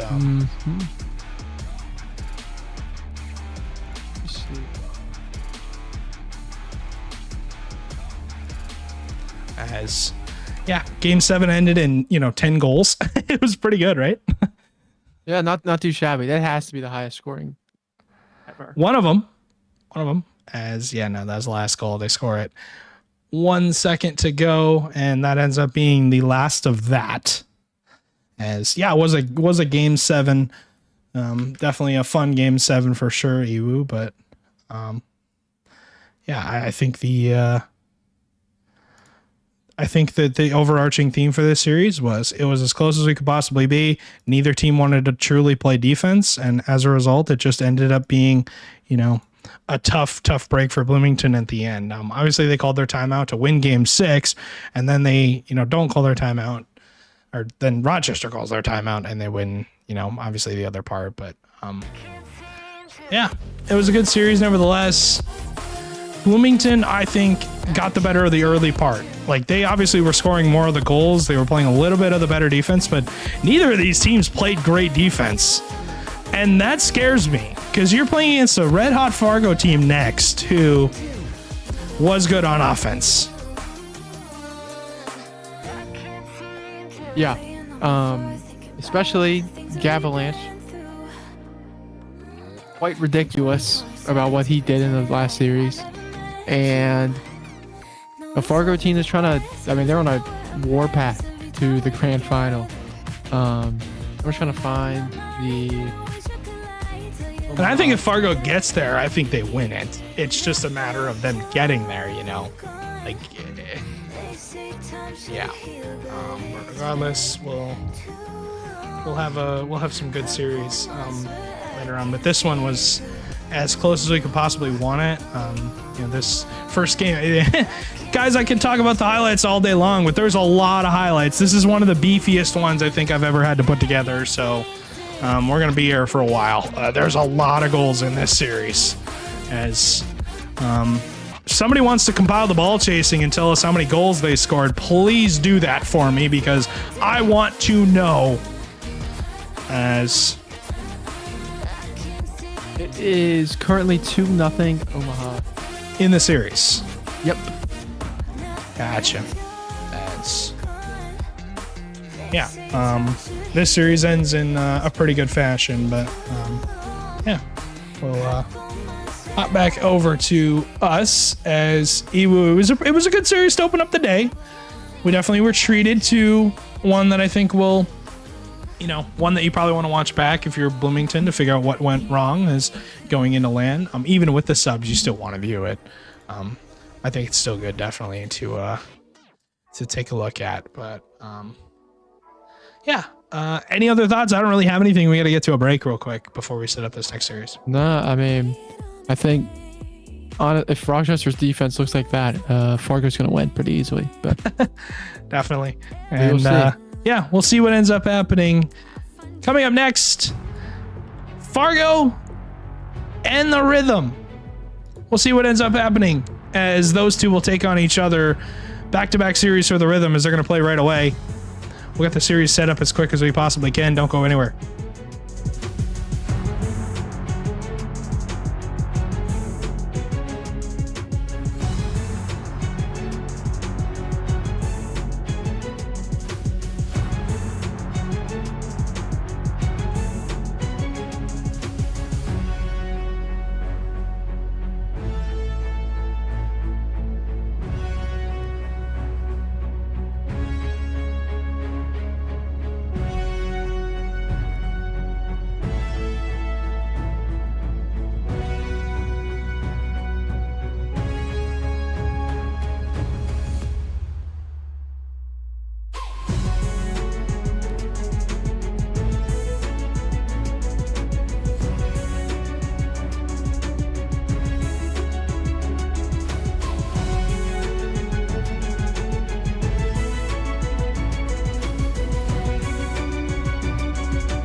Welcome back, ladies and gentlemen, to some more MCS action.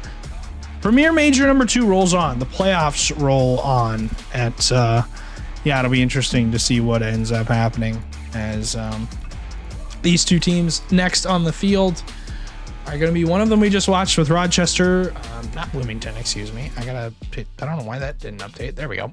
it's Fargo, not Bloomington as schedule. Rochester and Fargo in the first semifinal. Then it's Des Moines playing the winner of Buffalo and Brainerd, who have not finished yet. Hence why this bracket is not updated, as that's the land bracket. Genius, Matt. Still not updated though. That one's still not updated though, so we have no idea who won. It's currently 2-1 Omaha going into game 4. Yeah, as Des Moines will get the winner of those people.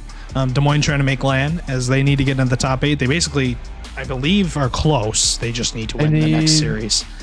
Fargo obviously gets the winner of, or they already have the winner of the last series we just watched. So be interesting to see what ends up happening here. But we were trying to get into this series as quickly as we possibly can as we're behind time. And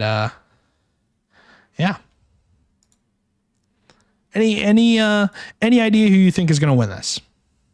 I think Fargo. They looked ridiculous in their first series against a Minneapolis team that I think is pretty good. I mean, they looked really good in Swiss. Apparently, they did not look good today, but we'll see. I think Fargo wins in 5. I don't know if Rochester's defense is good enough. Yeah. And just taking a look. Reminder, we obviously have to name a major MVP at the end of this. Could be anybody on the field. Think about End or Tox or even Straight played well in that last game 7. Helped them win that series. And reminder, points. They're also playing for a lot of points here now into the semifinals. We're 30 points base. So things shake up really, really quickly from those original standings that we showed you at the beginning of the day. But we'll hop back over to us and Iwu. Yeah, we just got to make our quick predictions. I'll take Fargo in 5. You're taking Fargo in 5. I'm taking Fargo in 4. I feel like Fargo is just a buzzsaw right now. And I'll give Rochester. You gotta. I don't even think I'm gonna give them a game. I think I'm just gonna give Rochester the win. You're on Rochester the win. I'm gonna give Fargo the win. Excuse me. I was gonna say Genius. Still just waiting on Rochester to hop in the lobby if they would. For Des Moines, they need either a win next round or a Brainerd loss right now, and they make land. Really? As well does St. Cloud with a Brainerd loss. So Des Moines needs a win in this round, basically.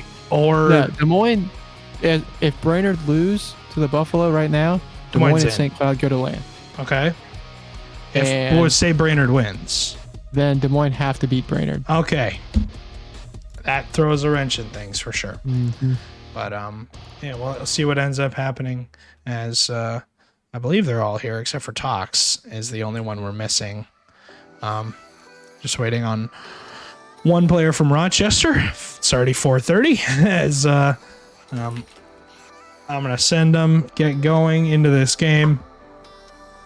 No, I'm just curious just to see what ends up happening here as we saw what Fargo did in the first series. We didn't get to watch it, but how do they win this? Do they win this in a dominant fashion on offense, or do they win this by playing better defense than Rochester did? Because Rochester was struggling to stop that Bloomington team. Even though they got by him in Game 7, it still was not a clean series by any means. Well, there's a big miss, but End recovers off his own backboard. Night Fang will put it middle. And the defensive structure for Rochester has to be better. And that's not a good start. Great shot by Eli. And a great beginning to this series for Fargo. And we'll see what ends up happening as an opening shot. Obviously they are without I believe Hams, who is also competing in CRL. So, see what ends up happening as, Nightfang, Avalanche, and Eli. Eli, though, has plenty of experience subbing up for this roster, has done it multiple times. And they've done pretty well. Opening demo, and that is a 2-0 advantage. That is so fast from the Steelhawks. Yeah, this team is ridiculous. Ooh, okay. What a start for Fargo. But we'll see. A lot of game left when you will see what Rochester has up their sleeve. As can Rochester get going? That is really what I want to see is can they shut down this Fargo team who look pretty darn good to open the series so far. Gavalanche, we saw what he did in the first one, averaging 2.5 goals per game against Minneapolis, who was arguably a super team when they formed. As that is another shot. Nightfang makes it 3. Yeah. Chug back some water, my guy. That is 3 goals in 1 minute and 5 seconds. All right, Stewie, I may have been wrong. I may have been wrong. But there's the timeout buff. It's still available. You know, obviously their timeout resets from the last series. What if you take it after game 1? Don't know if anybody's ever done that. I've seen teams do it off of a win. They take a timeout right after the win, just to get in the heads of their opponents.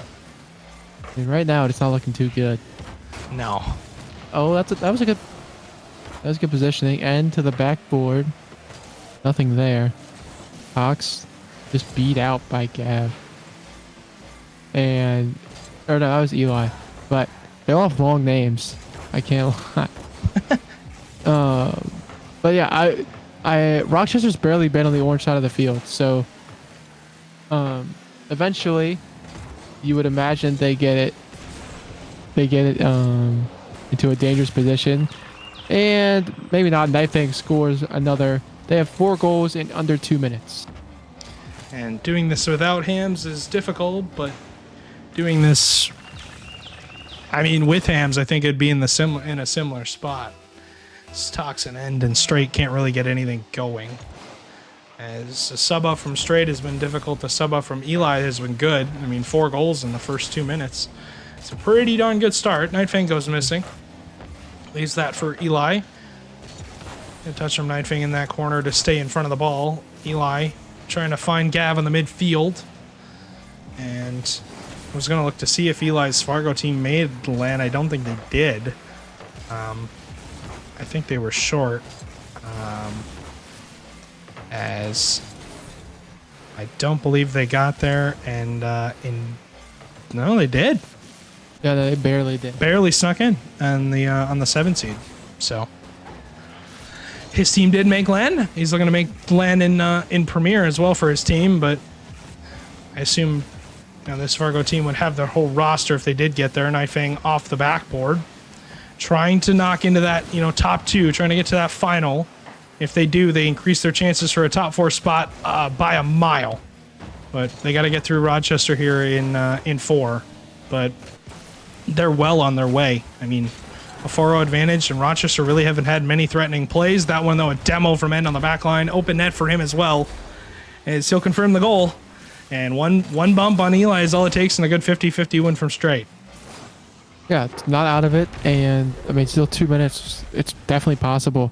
We saw how they started the last series. They got blown out in game 1, and then they regain. Maybe it just takes them getting punched, not even punched, getting completely knocked out in the mouth, and then they figure it out. But we will see. And the other series that is happening, it is Brainerd up 2-0. In game 5, that series tied at 2-2. And so, as close as you could possibly want. We'll see who wins that one. If Brainerd wins that series, it is a land qualification match in the other semifinal. Between those two, between Des Moines and Brainerd and Des Moines. Yeah, yep. That will be something. Oh, 100%. And good thing. Yeah, I've seen there's like a UFC fighter talked about, like, I fight better when there's, when I taste blood in my mouth. I'm like, what does that even mean? Well, That'd be insane. in the idea of it, it means, I fight better when I feel like I'm actually involved in the series, or when I'm, involved in the fight. Like, I get that wake up punch to my face. Maybe Rochester needs this wake up punch in game 1 to really get going, but 35 seconds now, a ton of time for really them to wake up in the latter half of this game. They're probably not going to win it, but they are going to get a good opportunity to go into the second game with a better mindset of how Fargo's playing. But Fargo has been really good on offense here. A good pass middle. That shot is saved away by End. It'll go all the way down the length of the field with 10 seconds to go. And we'll see what ends up happening in the latter half of this game. Likely no goals for Rochester. Maybe one for End at 0 seconds. He's going to walk it home. I will say, And there's a chance. Rochester won the last 3 minutes. I agree. Yeah, they looked a lot better those last 3 minutes. And we don't give up 4 in the first 2. And hey, it's a whole different series. And we'll see. Yeah. Maybe they don't give up, 3-4 goals in the first minute and a half. Then the game is a little closer. But yeah, we'll see what ends up happening here. But game number 1 was as close as you could want it. I mean, Eli, that opening shot was just nice to watch for sure. We're going to likely skip as many replays as we can, obviously, because we're behind so much on time because of the game 7 to start. And opening game won by Fargo. They're up 1-0 in the series and a best of 7. And 3 games away from that final and likely a top 4 seed for LAN. Can they get there is the thing. Can they close it out? A lot of game left, Stewie. And it's looking like Brainerd's going to go up 3-2, and they have won 3 straight in that series. So that team's pretty good. But all eyes focus here at Rochester, trying to tie the series up. Trying to, maybe just repeat what they did last series and go to another game 7. I know everybody wants that. Cox just misses. Eli will control. Launches towards the net and misses. No boost to his name. He's just going to have to try and play a 50. He'll do well enough. Straight will control. Straight a 50 into his net. Tough is what I'll say. Did NDC? He might have. As he's already back. Okay, he's back in the game. Got booted, no problem. I mean, it was just a 50-50 goal that I think went in. I don't think he was saving it anyways, but 420. I think he switched cars. I think he's still in the same car. No. Almost a goal. Yeah. Yeah. Yeah, the biggest thing I've seen that's not a great touch from Eli, but the biggest thing I've seen, they're so fast to everything they do. And that's what Rochester did in their last series against Bloomington. They played faster when they needed to. But now that pace is kind of caught up to by another team. Good touch away. Knifing will have to go back. But yeah, they can't just outpace Fargo like they were able to do for Bloomington. You don't see the same mistakes that they're making. Mm-hmm. Like the same ways that Bloomington was being caught out on rotation, a lot of the open nets that Rochester was getting. You just don't see it. It's not happening. And this opening series has been, or this second series has been pretty comparable to the opening one. A 1-0 lead though for Fargo in the series and the game. And similar to how Bloomington started, but Rochester, when they woke up, they got going and really took the bull by the horns to win that first series. But now tasked with an even bigger mountain to climb. A pretty darn good Fargo team on the day. As Knifing can't save that. No boost. It was on target, and Straight's able to tie the game. Yeah, Gav and Eli both go for the same ball. And we'll just call it a awkward play. You'll That's what take I'll that. say. Yeah. Yeah, but I mean, already this game has gone so much better for Rochester. Only one goal allowed so far, and it was just off. It was off their mistake. They weren't even outplayed there, and you will take that because I mean, you got to think, hey, we won't make that many more mistakes this game. Gav gives it the night thing back to Tox. Eli up. What a back pass. Gav will take off his back wall. I have the hiccups now. Great. Nice. Eh, Good timing. yeah, no, end off the sidewall. Leaves it for Tox, but nothing there. Now a chance. Eli looks for the bump. Straight does touch. Big shot, or big save there, rather. Tox carries it out. That left corner has been the danger point for Rochester. Over the corner's been safe, but they've taken a lot of unnecessary 50s there. But a double commit there. Where's the follow? Gav should be able to sweep this clear, and he will. Good flick out as well. And the last back. And versus Gavin. Oh my god. This guy's filthy. Lets the cannon loose. 1v1. That was disgusting. Yes, on target and gives it everything he's got to get back to the ball, but cannot do it. Disgusting from Gav as he gives Fargo the lead. As wow, And that was a rocket and rocket fires.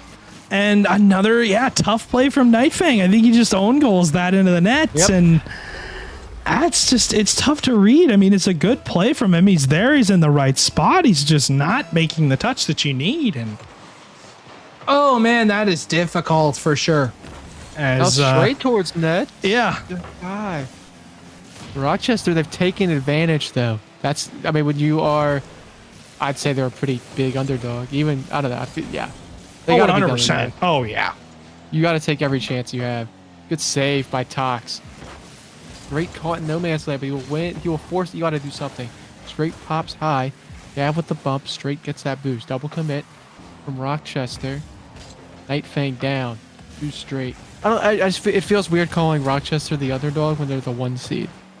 I mean, with the sub, they technically are the underdog. It's more like it is weird to call them the underdog because it doesn't feel like they should be. Feels like they should be winning every series, every game. Nightfang, though, air dribble towards net. Gets over the last defender in 1:01 to go. The 50-50 from himself. Tox bumps Gav off the play, but doesn't bump Nightfang off. And as a result, leads to Nightfang getting that goal and that lead for Fargo. Yeah. Redemption for Nightfang. He had 2 blunders into his own head. Blunders, yeah, oh yeah, 100%. And he regains, he scores the go-ahead goal, looks for another here. Has to cut it across. Gavin, just any loose touch from Rochester is just being scooped up and scored by Fargo right now. Yeah, I mean, they can't really do much wrong here. And that, you talked about it before, that right corner has been the bane of Rochester's existence at this point. Yep. They just cannot get out of it. And we'll see what ends up happening as the end of this game is near. And Rochester is wondering where this one went. They had it tied, and then all of a sudden, here come the Steelhawks flying overhead of Rochester, Nightfang towards net. And we'll have that save, but again, him and Straight on top of each other on the backboard, and just gets the recovery touch anyways. And still waiting on the score for the Buffalo to come in. It is 1-0. Hey, there's a goal. Hold on. We got a shot, 14 seconds to go, but I mean, their kickoffs have been good today. Last we checked was, I believe, Brainerd leading 3-2, yeah? Yep. And Omaha is up 1-0 with 3 minutes left in Game 6. Gotcha. And obviously, Omaha is already confirmed for top 8, so they're making land no matter what. It's just a matter of, can Brainerd break into the top 8? Because they were one of the teams that were close, but they were on the outside looking in. So we'll see what ends up happening. But 1 second to go. This one's still up at 0. N wins the 50. It's going to go mid. Tox has 1 touch around Eli, but it can't keep it up. And that game will end. Fargo up 2-0 in this series. Yeah. That is big for Fargo. See, this is where I think maybe a timeout because you do not want to go down 3-0 to this team right now. Obviously, highlights on your screen. That winning play from Eli right away. Nightfang's reaction to it's like, what? Why is that just a goal? It ends up being a goal, but I think if you're the Steelhawks, you are happy with how you won that game. I mean, that shot from Gav is just nuts. That is gross. As the power on that was just insane. That Nightfang, I mean, look at it from Fargo's perspective. You're giving really Rochester goals for free. And when you shouldn't be. Yep, and you're winning. And you're still winning. Yep. Just talk about confidence. Your score update is with 2 minutes left now. It is Brainerd up 2-1. Nate just had a double tap. Pretty nice from him. So that would it's close to being a third. Oh my god. Goal line save for Omaha. But with Brainerd winning, that almost guarantees your top 4, as likewise just tied it up. But game 3 here, a must win for Rochester. Oh, 100%. Against this Fargo, or a buzzsaw, though just a wrecking crew so far. Good reset. Gav feels almost unplayable right now. Yeah. Everything he's doing just feels like it's working. Yeah. And Nightfang too. I mean, he's been a problem on the ball as well. And then Talks really just, I mean, when you're tasked with such a tough offensive team like Fargo, and they're good on defense too, with the stability that Nightfang and Gav bring, I mean, you're Rochester, you're constantly having to use all your boosts to get out of the half, to get in the half. I mean, End right here has no boost to work with because he just used all of it to make a save and work his way down the field. Yeah. And, I mean, I could be wrong, but I don't feel like Eli's far off from being a Rem level player. Easily. And I agree. And, I mean, you're almost playing a full Rem roster with a sub. And, I mean, it's shown. Gav just backing up. He leaves it to... Okay. As Tox will clear. A demo comes out, and then we'll just give Fargo some space, but End says none of that. Demo's Eli. Tox now. Bumps End. This will leave straight last back. Does get the touch it to his corner. Yeah, let's play it to that corner, not the other one ever again. Is what I would be saying if I was Rochester right now. Shout out is giving me goals for the Rochester Bloomington series. It was 48 total goals were scored in that 7-game set. 24 by each team. That is ridiculous. There is no defense on the field. My God. That is unbelievable from those two teams. But here in this game, Fargo has successfully kind of kept this Rochester team out of the net. As again, we're on the blue side of the field. It feels like we've kind of been living on the blue side of the field, EU, for a majority of this series. And now here's Rochester's chance. A good shot from straight, but again, they can't break through. Fargo has been good on defense so far. We'll see if they can keep that up here. 2:30 left to go. A lot of time. And Iwu, my overarching theme is, what can Rochester do when they have the chances? Yeah, it's been like, there's been chances they've had decent shots, a good attempt from Tox to slow the game down. I like that. Slow it down, make them play at your pace. But a double commit, we can't be doing that, fellas. Gav will take it now. Gets one more touch. Can he get another? No. It is Game 7 in Brainerd and Omaha after an overtime win for the Buffalo. As we will go down the other way, Gav will clear. Gives it to Tox. It will bounce. Tox looks for a bump. Can't find it. Eli out to Gav, but beat out by End. End and Tox, we know they have speed. Good beat by Straight. Now Eli will control. End on the backboard. Goes quick. Forces a 50. It's dangerous. Straight doesn't jump. And it's just wide. Ooh. Rochester survived by the skin of their teeth there, Stewie. Is difficult for sure. As 1:30 left to go. Fargo and Rochester locked here in a battle in the third game where nobody has scored just yet. Leading goal scorer from the last series overall was Tox. He had 10. And in this series has been limited quite a bit by this Fargo defense and the midfield play from Fargo. They've just been locking down the midfield and that line and collecting those corner boosts. I mean, Gav misses that corner but takes the mid. I mean, everything's available right now. This is going to drop down awkward. Tox doesn't have the read in time. Night Fang scores again in a minute 01. Yeah, just thinking about what you said, Tox had 10 goals last series in 7 games, plus OT, and Gav had 10 and 4. So, that's just ridiculous to me. 10 goals in 4 games. And but right now under a minute, you have to go here. Straight a good touch. That's awkward for Gav, but he makes it just look so easy. Will take it himself, gets the reset pass 1. Tox. 2 straight, but nothing there. The offense for Rochester, that's been their calling card so far today, has not been there when they needed it most. And tries something now. To Eli. Straight dives. And will control and shoots. Tox now. Can he do something? Oh, no, it was on target. It was saved away. Straight pops it. Will leave it for end. Dunked away immediately. No time on the ball being given to Rochester. yeah. And again, awkward play in the corner.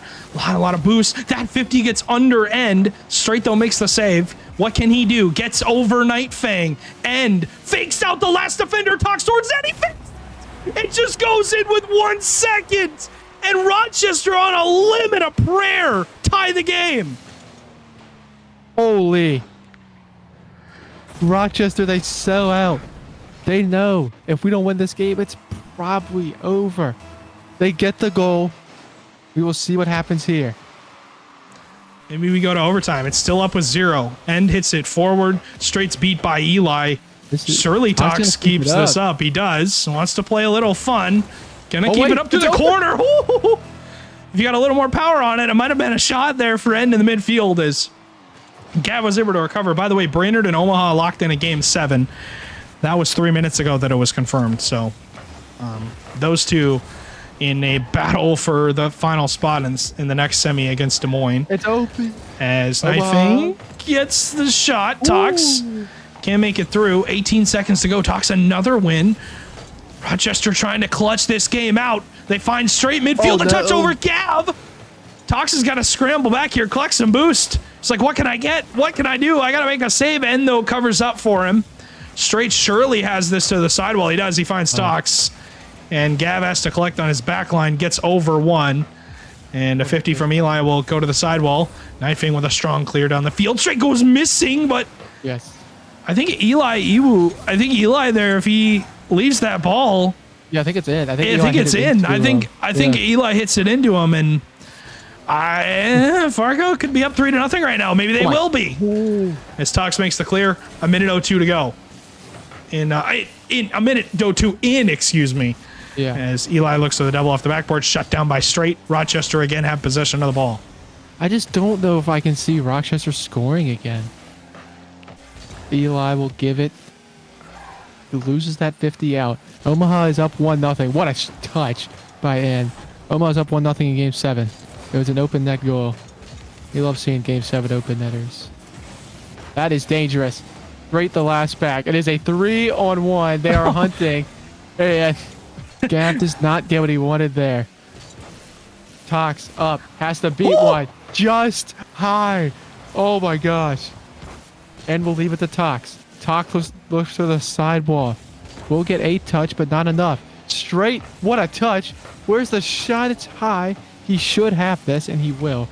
This is ridiculous stuff we have in this Game 3. Ridiculous stuff in general for today. Yeah. It's 2 minutes in now.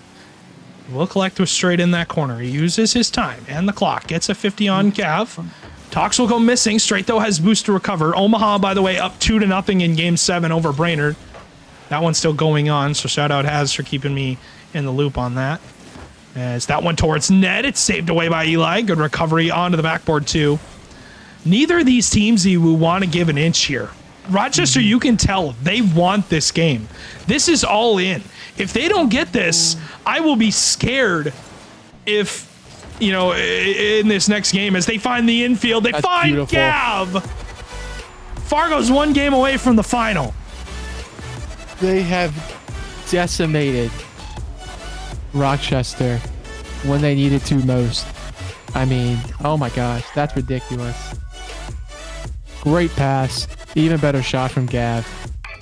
And now Rochester have to reverse sweep the hottest team in the major.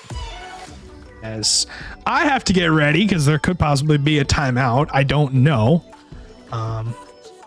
So far, Fargo has been the best team in the major. That's 7 straight game wins for them now. As Iwu, I just don't know. Like this 0-second goal, it's just fakes on fakes on fakes. And you called it. Me and you just don't know if Rochester could score another goal. And they don't. It's really, really tough. It is. And yeah, it's one of those things. It's like an anomaly to me because it's like you want to have faith in them to score another goal, but can you have faith in them to score another goal? I don't think so. I have the update. Brainerd has rage quit the game, going down 3-0 with 27 seconds left, which means they are eliminated from LAN. And I believe that means we have our top 8, Stewie. And Omaha will be in. St. Cloud. I believe that means St. Cloud is in as well. St. Cloud survives. And they didn't even play a game on today. the day, and they didn't even play a game today. As we do have a timeout on the side of Rochester, so clock is ticking on that. But what are we gonna get out of this timeout? This is really where if you're a Rochester fan, they need to get things going. I mean, you're down 3-0 to a red-hot Fargo team who just continue to really not make mistakes. I mean, yeah, it's as simple as that. Yeah. I don't know. I don't even feel like they're playing bad. They're just getting beat in certain areas, and that's all you can really do.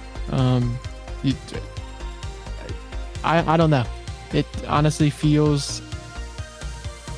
I mean, it's never impossible, but oh my gosh, it is not probable for Rochester now. And okay, as they're gonna hop in here, time is up. They are good to go. As we will hop into game number 4. Appreciate AK though for keeping us in the loop. Iwu, Brainerd is not eliminated. They need Des Moines to lose in that semifinal to Omaha.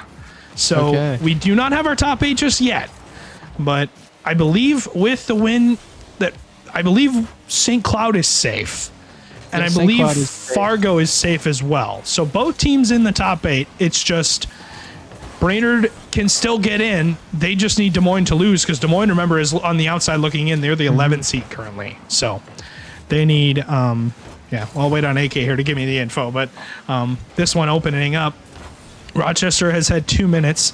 And correct, the only team at risk right now is Des Moines. They need basically a final appearance in order to get into the top 8. Des Moines is the 9th seed currently after the semifinal is over if they lose it. But minute in here, Rochester's had 2 minutes to figure out what they're going to do on offense. As a lot of time here, Iwu, in this series still left for the rhythm to get something going. Even though they have had their backs against the wall for the majority of this, we've lived in this blue half for basically the entire game. Can they get it done? With close. There's a goal for Fargo. And it's early, but once again, just ends so awkward. Last guy back, no support for him. It is a easy goal for Fargo. For Rochester, they have secured top 4 along with Omaha due to Brainerd's loss. And huge for them, as Brainerd still has a chance. Like we said, they just need this Des Moines team to lose. but they play Omaha in our next semifinal. So that next series is going to be good. I'm excited to see that one on the field. But Des Moines versus Omaha is up next after this one concludes. But we are well on our way to ending this one here as Fargo up 1-0 in this game. Now makes to look at 2. Night Fang continues his scoring streak with 3 minutes exactly left to go. The Steelhawks playing physical and getting that shot and just no boost. Can't make that save. Yeah, it's falling apart for the Rhythm. 2 goals where they weren't able to score. I just don't even know if 2 goals is possible for them. I don't know if they have it. Gav's there already. It will go to Night Fang. He looks for his hat trick. Night Fang over 1. Drops it down and will clear. Eli a bit awkward here. He takes a wrong turn, but should recover. 2 players go for Fargo. And that's a decent 50 by Straight, but N just lofts it towards net. Not there in time. Gav will take now. To end. Opposite high. And Rochester. I feel like you gotta get a goal. You don't need a goal like immediately, but you want one soon just for the momentum. I agree. And there we Straight go. will find one. There we go. And Straight will get that one on the board. That's really where you needed to be if you're Rochester, as he breaks through and finds the bottom corner. A good goal there for the Rhythm. Tough for sure if you are, if you're the Rhythm so far, as you've kind of been pinned back in your half, trying to play defense against a Fargo team that just continues to kick up the pace and play faster and faster, though Tox gets by 1, trying to find a bump, but gets the corner boost steal as a result and gets bumped off the play by Night Fang. Straight has a chance, wins the 50, gets back-to-back goals, and the super sub comes alive with 2 minutes exactly. Rochester ties the game. Yeah.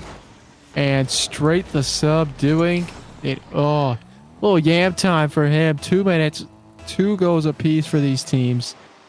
And maybe there is a inkling of hope, but best of 7 reverse sweeps. We're still a long way from even considering that right now. Got to focus on just even taking a game. Good pass from End to Tox. Tox, I believe he tried to go back for Straight, but Straight not there. This time he will go and just absolutely dust it to it. End will take off the ceiling back to himself. Gets the reset. Ball just too far ahead of him. Now Gav bumped off. They get the man who's been the biggest hurdle for Rochester off the ball. Something maybe they talked about in their timeout. Now it's past the end, and Fargo will escape for the moment. Rochester looks like a brand new team, Stewie. Yeah, they do, and that touch from the Steelhawks does not look good. No booster Gav on the recovery. Night Fang's touch just goes nowhere. He double jumps into it and gets the beat on Eli, and a lead for the Rhythm. And really, this is where you see the players that are, champions. They shine through when their backs are against the wall. When a player that wins the big tournaments is the one that's going to start to come back, the one that's going to show some resilience. So far, Rhythm have done exactly that with 3 back-to-back goals to take the lead in this game. Again on defense, though, Straight with double off his own backboard and doesn't go the right direction. Tox, though, a big corner boost grab, as he's the only one on his team with really anything. Straight, though, uses all of his boost to get a touch and does exactly that. They find the infield pass, somewhat of an upfield pass, and this is not where you want to be if you're the Rhythm. Demo was chased on Straight, but he's able to make that save. Eli into the corner. Gav trying to work his way out, but only 20 seconds to go. Rochester trying to get a win. A huge clear from End. Gav, though, collects. Has been a problem on the ball for the Rhythm to deal with. A huge demo from End. Straight collects, gets the air dribble, tries to go by Eli. Gav just trying to get something going for his team on the counterattack, though. Tox collects with low time. And the Rhythm, if they knock this one down, can finally finish off the writing of the first chapter. Rochester on the board and in the book. 3-1. The first team to beat Omaha today. And They did it with Straight carrying the load. Yeah, shout out the sub. Out of all three players you need to step up there, that's not who I was expecting it to be. But that's a good sign for Rochester. Tox had 160 points, and you win. Yeah, You saw how. I mean, he was instrumental into their last series win. So, hey, take it a game at a time. See what happens. Yep. And yeah, we saw this comeback. I mean, and getting bumped off the ball, Straight still sticks with it. 50 Eli wins the touch. And it's like, it's one of those things where you just need somebody to step up. And it'll be interesting to see what we get, dude. I mean, honestly, Iwu, this game will be this next game for me is the decider. If Rochester's alive, they're gonna have a shot. But no timeout called. Apologies for that on the screen. I did not drop it originally, but if Rochester can win this next game, they will have life. As we load into game 5. They want to get to that Neo Tokyo, but they got a little bit of more work to do. As off the kickoff, pressure on End. End, though, has slowly worked his way back into this series. Has been, a problem for Rhythm to deal with. Bad commit by Straight, but a big bump on Gav. Cuts down the chance. Gav tries to stick with the ball, but can't. Tox's touch goes backwards. Endo is able to cover for him and use all of his boost and win the 50. As Gav is last man, he commits. Eli was looking for a bump. The 50 goes right off a Straight, though. Eli, though, just gets enough on it and is able to clear the line. Yeah, big miss by Tox there. Now Night Fang, who gets one more touch but can't finish. Eli goes. Straight will take over. Maybe it's the Straight Legacy series right here. Looks for one more touch, won't find it. And will control. But no boost to his name. Not the touch he wanted. Eli has a free shot. Tox saves it off the inside of his crossbar. Keeps it alive. Straight does not get the touch. Tox clears it once again. Looks for one more. Gets the 50 out to Straight. Oh, there was a chance there for them. Whoa. And overcommits. I don't think he's going to have enough boost to get back. Nope. And that's a goal. What a redirect by Eli on the far side of the field. We're going to see it here. He just comes out of nowhere. Straight's like, all right, guys, set up. Infield pass. All of a sudden, here comes Eli. Flies into the cam screen. Or flies onto the screen. And knocks the ball all the way down. And into the net for the Rhythm as Eli gets back-to-back goals now off the kickoff. Scores that one. As Tox and Straight just get caught up. And again, UN getting caught out as third man. Yeah, just a bit too eager to come join the offensive possession. But they've been in this situation before. And they just won the game where they were in that spot. Now end with the reset. Can he get this boost? He won't. Looks for the 50. Nothing there. Tox now. Good touch from him.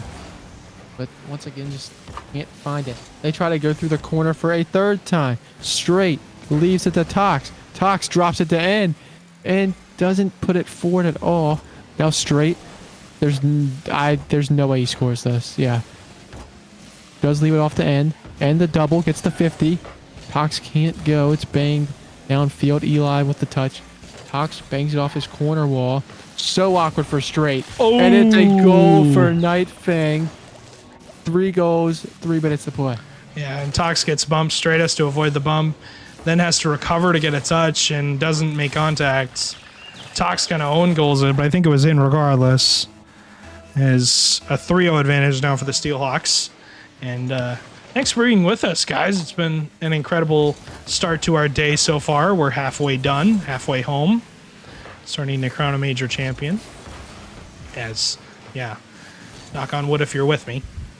And 250 to go. That infield pass. Maybe they get one, though. What a save from Night Fang to keep that one out. There it is. There's one for Rochester and plenty of time. The pressure mountain. Because, again, all the pressure's on Fargo to close this out. Yeah. You should be winning. I agree. And we will see. They need 2 goals. There is time to do it. If they let in another, I would say it's over, though. Yeah. I mean, 4-1's a tough advantage to give up, but hey, Oh, straight. a great touch from straight across. Gab, though, makes contact, looks for a double, sits behind the ball, wins the 50. And yeah, that's one thing is like all the pressure is on Fargo here to close this series out. They should win this game. They should have won the last game. There is pressure on Rochester, but it's more on the fact that they are playing free right now. They have nothing to lose. Their backs are against the wall. They need to get this done. But with a 50 like that, that's not going to help. As the bump comes in from Gav and a free shot for Night Fang. Yeah, that probably does it. I don't think I see Rochester scoring 5 goals on this Fargo defense to win this game. Especially not in 2 minutes. Yeah, but I mean for Rochester though, you secure top 4, so you can't be too mad. You will have an upper bracket, hopefully with your full team, and I think that's where it gets really scary with this team on land. As we'll see what ends up happening here. A minute 40 to go. Talk's trying to hit it forward. A demo comes in on Eli, straight towards net. He hits the backward and doesn't make contact, and that one likely had to find its way in. The shot from end is again saved. Straight wins that 50. As a minute 33. I want to go away. Yeah, they will not let it die. Night Fang's save was not good enough. Straight continues to step up in this series for the Rhythm. Having a big game here for Rochester. Has back-to-back big games for them, trying to keep them in it. As a kickoff again, 90 seconds now. And N tries to collect on his backboard, finds the infield to Tox. Tox doesn't really get the contact he wants on the ball. And Night Fang to clear it. Yeah. Taking downfield at time, running low for Rochester. They need something here. Tox will pop. Needs really something to go soon. Tox will leave it. And pops it. Tox the shot. It's not there. Misses the boost grab too. So Eli with a free touch, and he can just waste time. 50 away. No. Straight will follow, but he goes missing. A huge miss for Rochester. Tox now. Leaves at the end. 40 seconds to play. Have to basically score right here. That's not going to happen. Eli shuts it down. Yeah, Fargo, obviously they're close. Yeah. They're on the cusp. And I apologize. Yeah, I don't know what you were going to say about Fargo, but No. probably a good thing. Yeah. I mean, they're going to close this out more than likely, barring a complete disaster. But dropping 1 game in your first 2 series, heading into the finals versus teams are basically playing a back-to-back since that series is yet to start. You're going to have about probably 30 or so minutes off to chill. We'll see how that affects them. But that will be the game. Fargo advance in 5. I was right. I'll take it. Definitely is. Win comes out for Fargo. They will go to the final.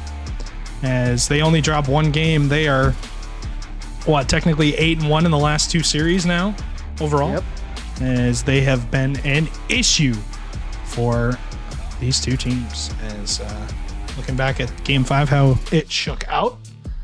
Fargo, obviously with the opening 2 goals, and they never looked back. It was Eli the whole way.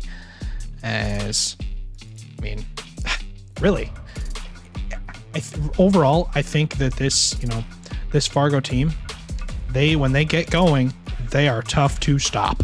Definitely. Yeah, they are ridiculous. It wasn't just offense, it was defense too that really stepped up.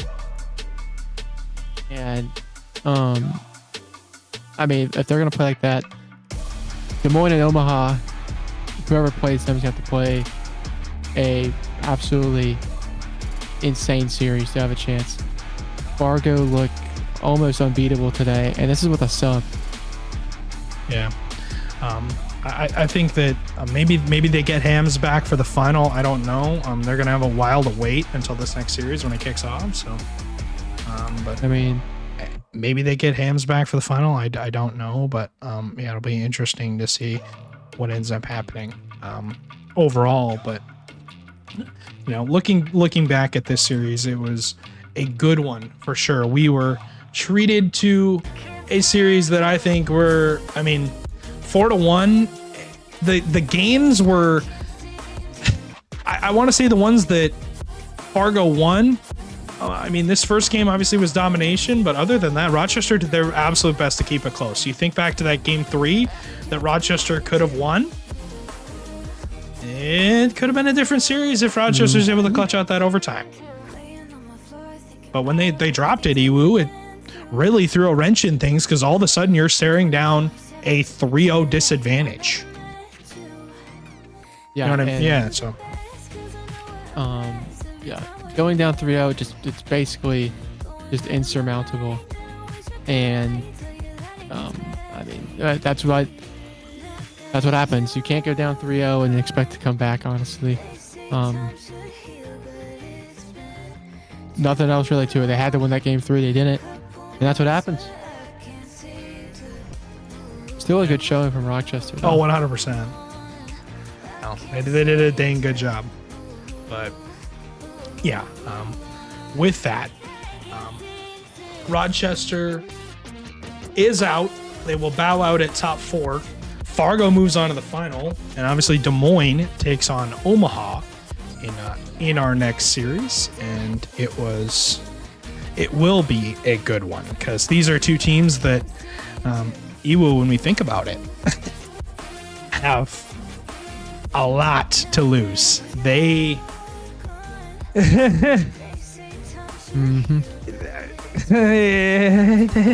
like Des Moines wins, they need to make the final and then likely win the final. If they lose, they're out and Brainerd is in. If Omaha wins, Brainerd's in. If Omaha loses, Brainerd is likely out, depending on how the final goes. My God, it's gonna be. No, I'm pretty sure if Des Moines loses this game, they're out. If they win, they're out no matter what. In. If they lose, they're out no matter what. If they win, they're. I think they're in, right? They're not in yet. They need to win this series. They have to win this series. I don't think they have to win the major. I think they just have to get top 2. So yeah, gotta win. And Omaha, you can get that first seed if you win the major. Lot to play for. Lots to play for in general. As we're gonna throw it to a short break, I'll hop back over to us so it doesn't look like we're, weird. But Iwu, appreciate you casting with me as always. You have a great rest of your Saturday, sir. But we have to get to a break. Coming up next, Des Moines and the Buffalo will take the field in our second semifinal. That one is going to be a blast. I'm excited to see what happens. It's basically a do or die series for Des Moines. Can they live up to it? We'll find out in just a couple minutes.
rooftop talk, every stolen kiss, every late night walk, every secret wish, every second chance, every time we dance underneath the light of street lamp.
Hello, welcome back, everybody. It is MCS. We got more action ahead of us, and today, Premiere. I'm Zoms, joined together with Carl. Welcome back. We missed y'all. We were just here yesterday, but we are back, and now, this is no longer Challenger, Carl. This is Premiere, and this is the highest level of Rocket League we're going to see.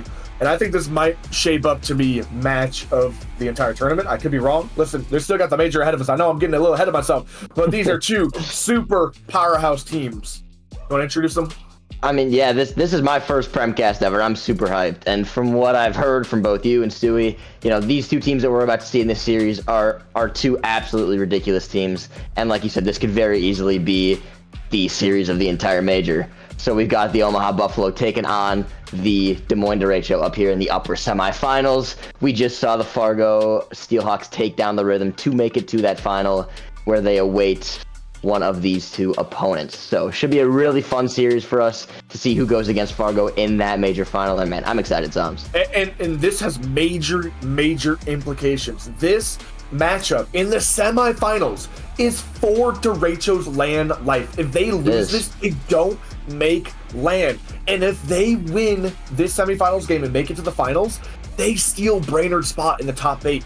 That is how important this match is. Not only is this two powerhouse teams, this is a major implications match. This is going to be probably the most nervous we've ever seen a team play in the majors here on stream, because this is literally their entire life. They have to make the finals. I mean, Des Moines started off when they just recently made some changes on their team.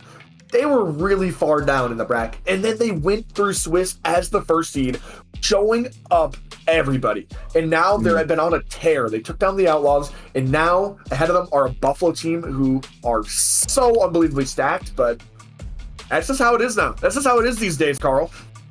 I mean, yeah, like you said, the definition of stakes. You win and you're in, you lose and you're out. It's really that simple for these two teams. Hopefully they punch their ticket to land, as you see on the screen here. That's coming up very, very shortly, February 15th and 16th. Feels like it's next week. It's coming up so quickly. You can see that QR code on the screen there. And yeah, we have yet, obviously this major isn't over. We still don't have an MVP for this major in the Premier Division, but we're going to have one soon. After these next two series, we are going to be naming a Premier MVP, and I can't wait to see who it's going to be.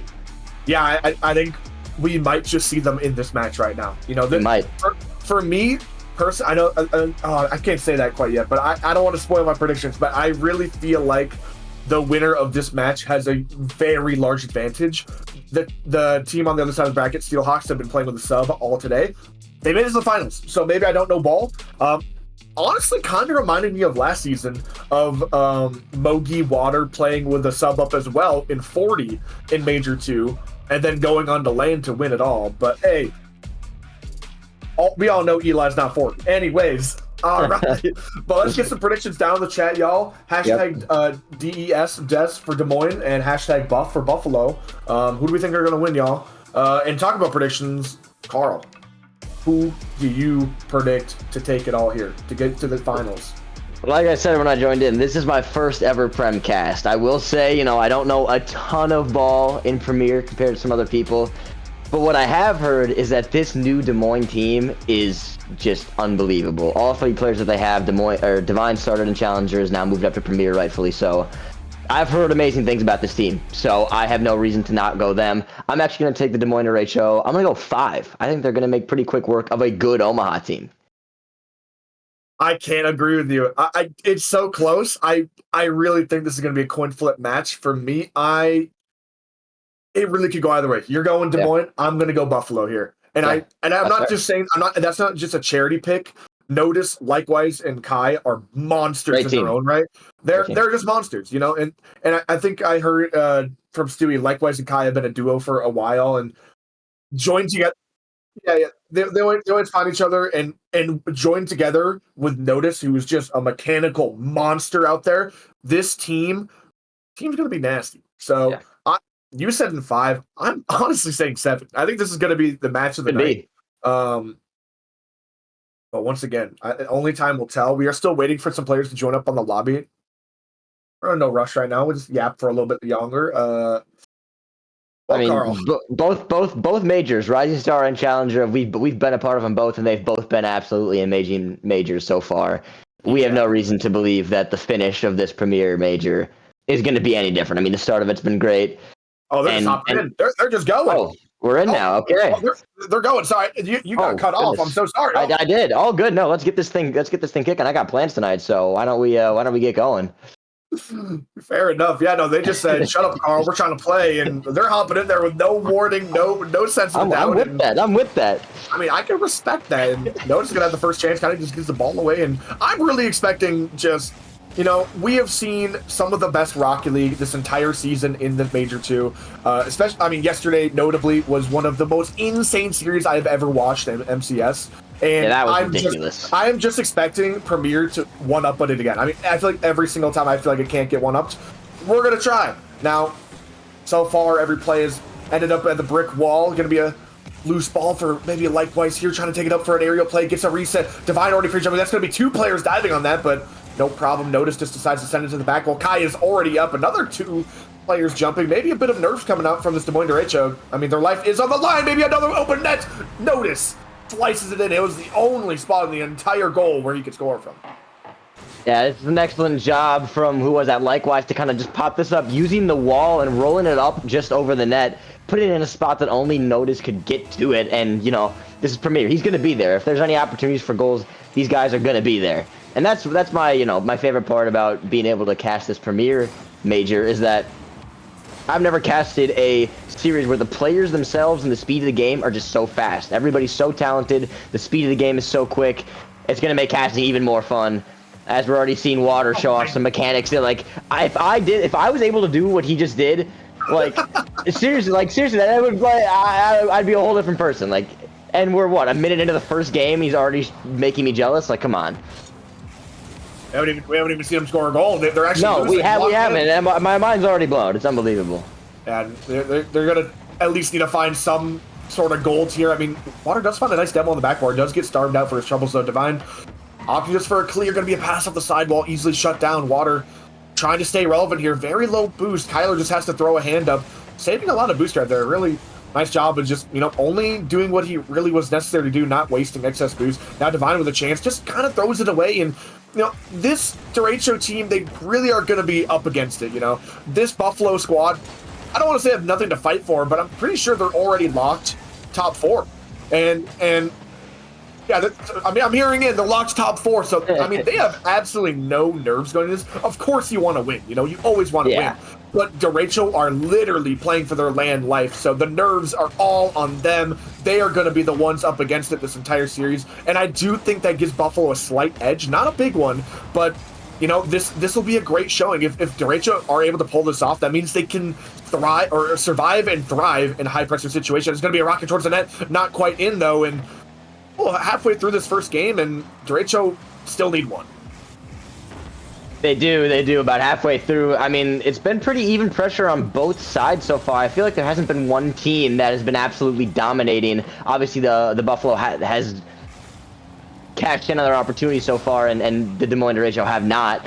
But yeah, just the speed of these players, you can tell that they're communicating well. I see a lot of times when players are leaving the ball for each other. This is maybe a missed touch from the Omaha defense, but somehow that's not going to make its way into the net for Des Moines. I thought that was a missed touch and a missed opportunity. Another shot coming in here from Divine. No other Des Moines player going to be up to follow that. Water going to have a free chance at a mechanical play here, as we know he can do it. Gets the reset with 40 boosts, tries to get to 50, and he does. Absolutely unbelievable solo play there from Water. Had 2 defenders in his vision, said, I don't care. I'm going to flip reset this and 50 it in your face. And it's now 1-1 game, Zoms, just like that. Yeah, absolutely. I mean, this is exactly what we were expecting to see from Water. I mean, premier champion, you know, he's trying to do it again, and he finally found himself in a roster he's comfortable with, and he has already been here before. He has already been up against all the pressure. To be fair, last season he might have had the MVP on his team, but he is trying to show that he himself is capable of being that MVP, and he is already putting in a good showing for it. Absolutely styling on the opponents here. Tying up the game late, but still got 90 seconds on our hands here. Likewise, trying to find a chance here. Does get shut down pretty quickly. Going to be passing the midfield. Another double commit from the Des Moines Derecho. They've been a little shaky on defense, but nothing too, you know, hot to get them burned. Now, trying to get another play. Kai gets shut down pretty quickly. Going to be bouncing to the midfield. Notice now taking a strike at the net. Shut down by Water. Water really putting in a lot of work right now. Another double commit kind of coming out, and I don't want to call out a name, but it does seem like almost every single time it's been Divine in a player. Now, I don't know if he's just nervous right now. Normally, he's a very composed, very solid player. Honestly, sometimes the best player on the pitch, but right now he might be a little bit nervous. I mean, it is just game 1, maybe just shaking it off, and he might also be having some connection issues from some, at least what he said in the quick chat. But hey, 30 seconds left, Carl. What do we got? This last 45 seconds has been an absolute barrage of offense from the Omaha Buffalo. I personally can't believe that they haven't scored on one of those opportunities. I thought twice there was a for sure goal coming in, but Des Moines Derecho staying very stoic on defense, making the touches they need to make. As you know, the offense again coming in from Omaha as we have the ball in the blue half here.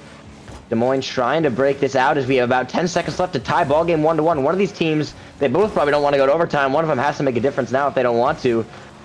Des Moines putting on some offense here. Divine trying to 50, but has no more boost to continue. Notice has to give that away. A shot maybe coming in from Kyler, but it's just going to drop right below the net. As we have overtime in game 1.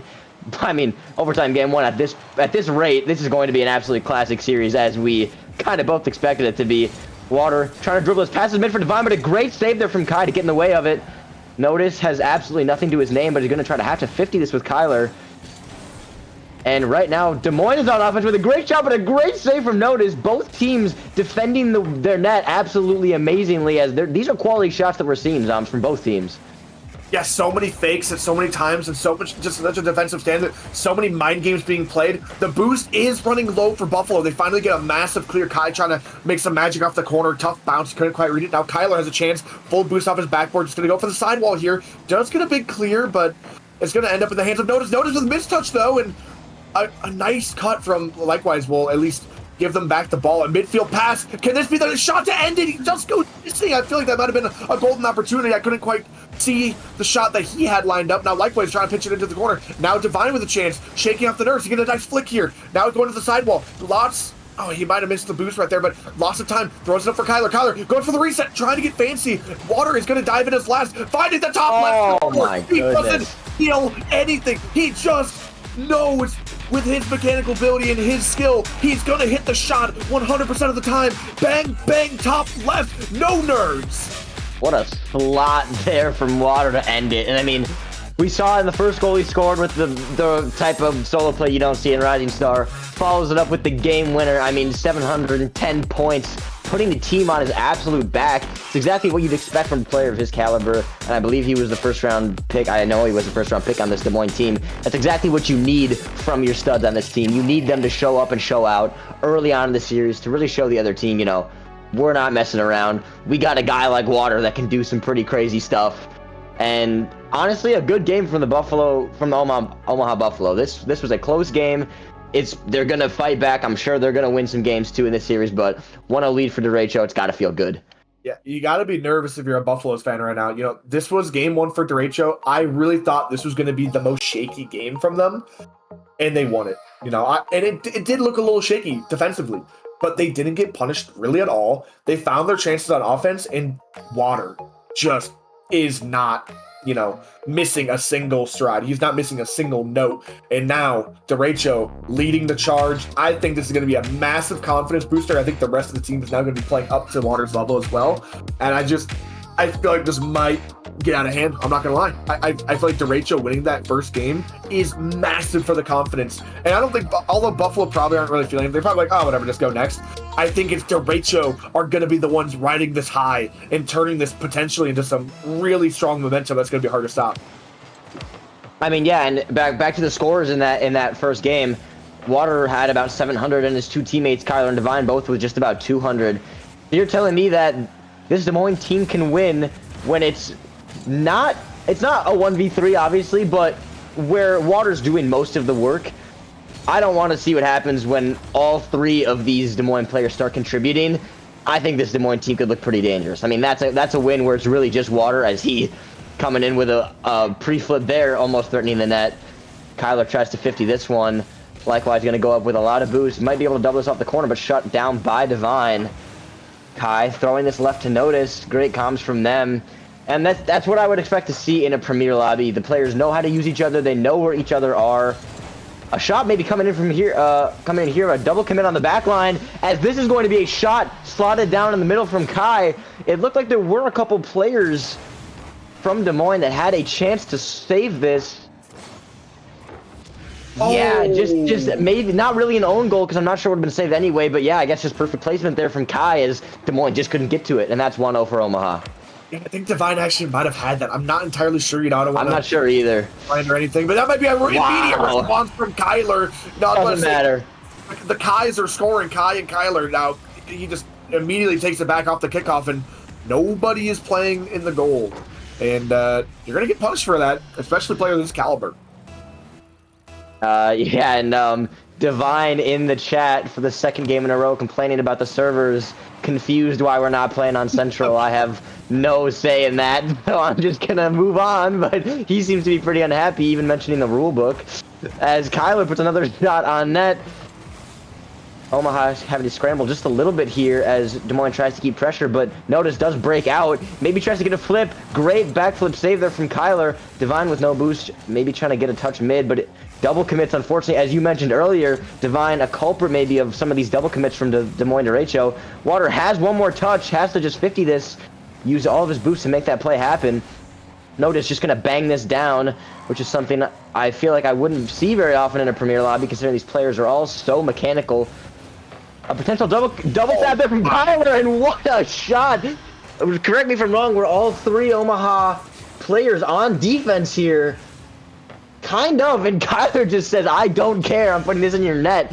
Absolutely unbelievable poise from him to slot that one home for a 2-1 lead. He just doesn't care. He saw the backboard was open. It doesn't matter how many people he got in the net.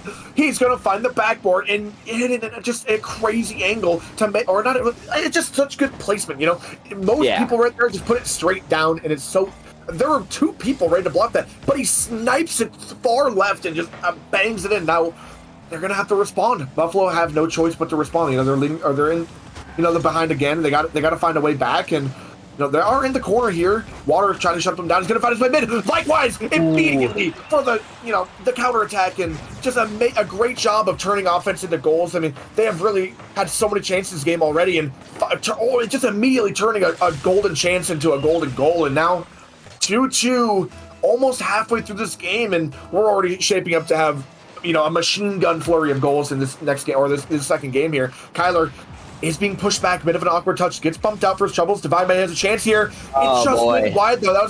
That was wide open. Net, but he might have been called that there was maybe going to be a defender. That was a really good last-second bump that he just maybe didn't know, trying to place it perfectly, but he's got to play on. Likewise, going to shut this one down again, and they're at least Buffalo are trying their best to maintain pressure for as long as humanly possible, and I feel like each and every single time Derecho have found their way out, they get another solid chance. Maybe this time to the backboard again. Water trying to prove that he's not the only, or that Kyler's not the only one that can find gold on the backboard, and Water missing the boost. Unfortunately, just has to opt to giving the ball away. And 2 minutes left. Time is ticking down, and I feel like this might be not a must-win for Buffalo, but it is a very important game. Kai responding just immediately as I'm saying that, finding the back of the net, and that's a lead. Yeah, just a little bit of a breakdown defensively from Des Moines. Water kind of stuck in a tough spot and has to just hope he gets in the way. From all these goals that have been scored on both teams, I want to point out the shot placement. You mentioned it on that double tap earlier, that there were defenders there ready to save it, but the shot placement was so good that they just couldn't do anything. And on all the goals I've seen, the shot placement's just been unbelievable. This might be an open net. Oh. Wow, a very unfavorable bounce there for Omaha, as that was a 3-on-0, I feel like. Touch here from Water. He might actually be able to get one more to put it in, but Notice beats him to it. Divine stuck on defense here. Notice tries to 50. Decent bounce for Omaha Buffalo, but Kyler too quick to that ball, puts it downfield in the orange half. Kai messing around in front of his net, which is a very dangerous thing to do even in Rising Star. I can't imagine how scared he was to do that in Premier. Kai going for a fake. Great save from Water. Another great save from Divine. I thought that might be an automatic goal from the ground play there from Kai. This one looks like it's probably going to be an open net for the Omaha Buffalo, and it is. Just all the Des Moines derecho players finding themselves upfield. Let's see who's... Divine jumping, Water also jumping with no boost, and just nobody back to stop this. And it's looking like a great game, too, for Omaha. Yeah, massive overcommits are going to have massive consequences, and that's going to be a counterattack. Now you have to fight back down from 2, 1 goal. I mean, we've seen them already get 2 goals this game. Definitely very doable, but in the last minute, this Buffalo team have seemed to wake up and really start playing their game, and it seems like they're having a very tough time breaking through this Omaha defense. I mean, there maybe has a chance here in the midfield. Water trying to slow it down. It feels like a lot of the time, Derecho are beating themselves up, though, I will say. Kyler trying to outplay one in the midfield, does get it past one. Kai overcommits way too hard and gets a big miss. Kyler just going to have an open net, and it's going to cut that lead down in half, and it seemed like that was just kind of a throw right there. He just threw himself in the ball. Both players that... I don't even know how that really happened to players this caliber. He just throws himself at it, and I mean, now it's going to be only a 1-goal advantage from the Buffalo. They need to hold their lead if they want to, keep the series close. And if they, I feel like if they lose this series, it might be in territory for a timeout already. And this early in the series, using a timeout, or it's just a recipe for disaster. Especially when apparently this is a derecho squad that is not at full power. That's according to them. They're begging constantly for the central server, which, I guess that...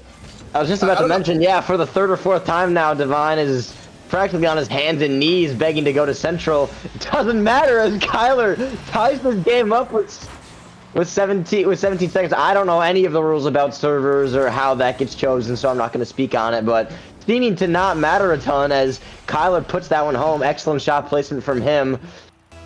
Both teams now kind of going back and forth about it in the quick chat about the servers.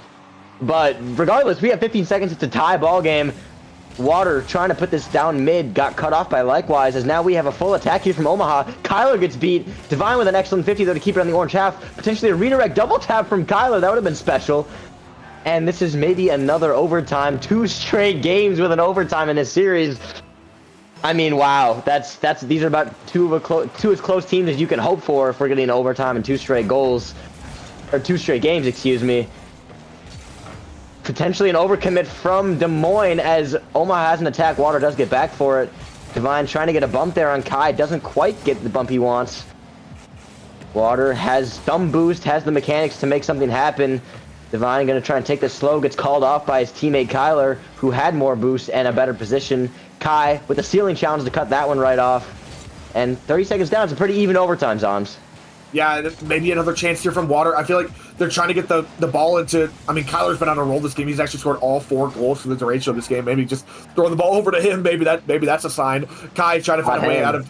Trying to just back pass him, but Kyler's already up. He actually might have a chance here. Open net. He's going to secure it. Oh, 5 goals are in Kyler's name. He is single-handedly dragging his team through the dirt. He doesn't care what server he's on. He is putting the ball in the back of the goal, dropping 800 points in response to Water 700 last game. He is on fire. Now Divine is saying, nah, it's okay. Well, of course it's okay. You're up 2 in the series. Lock in. That's a pretty funny switch up there. I mean, yeah, if we take a look at both these games that the Des Moines Derecho have won, in both games, it's kind of one player doing most of the work. In the first game, it was Water with a couple flashy goals. In this game, it's Kyler with all 5 goals for Des Moines. And again, they're winning games with kind of the same player doing all of the work. This has to be a scary team if all 3 players are getting involved. Water getting involved in the defensive end there in that game, getting the 5 saves himself. And obviously we saw Kyler with 5 goals, Divine assisting him on 3 of them. So I guess never mind. All 3 players were contributing, just not on the offensive side necessarily.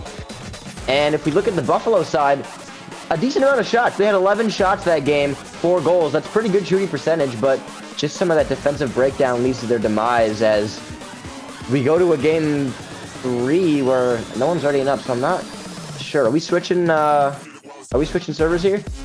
Not really sure. They're not leaving the match. People are readying up. I don't really know what's going on. I guess we'll see if they join the game here. They seem to be leaving. They seem to be leaving. All right, they are leaving. They are leaving. Well. I was not so sure that was actually going to happen. You know, at the end of the game, it seemed like they were.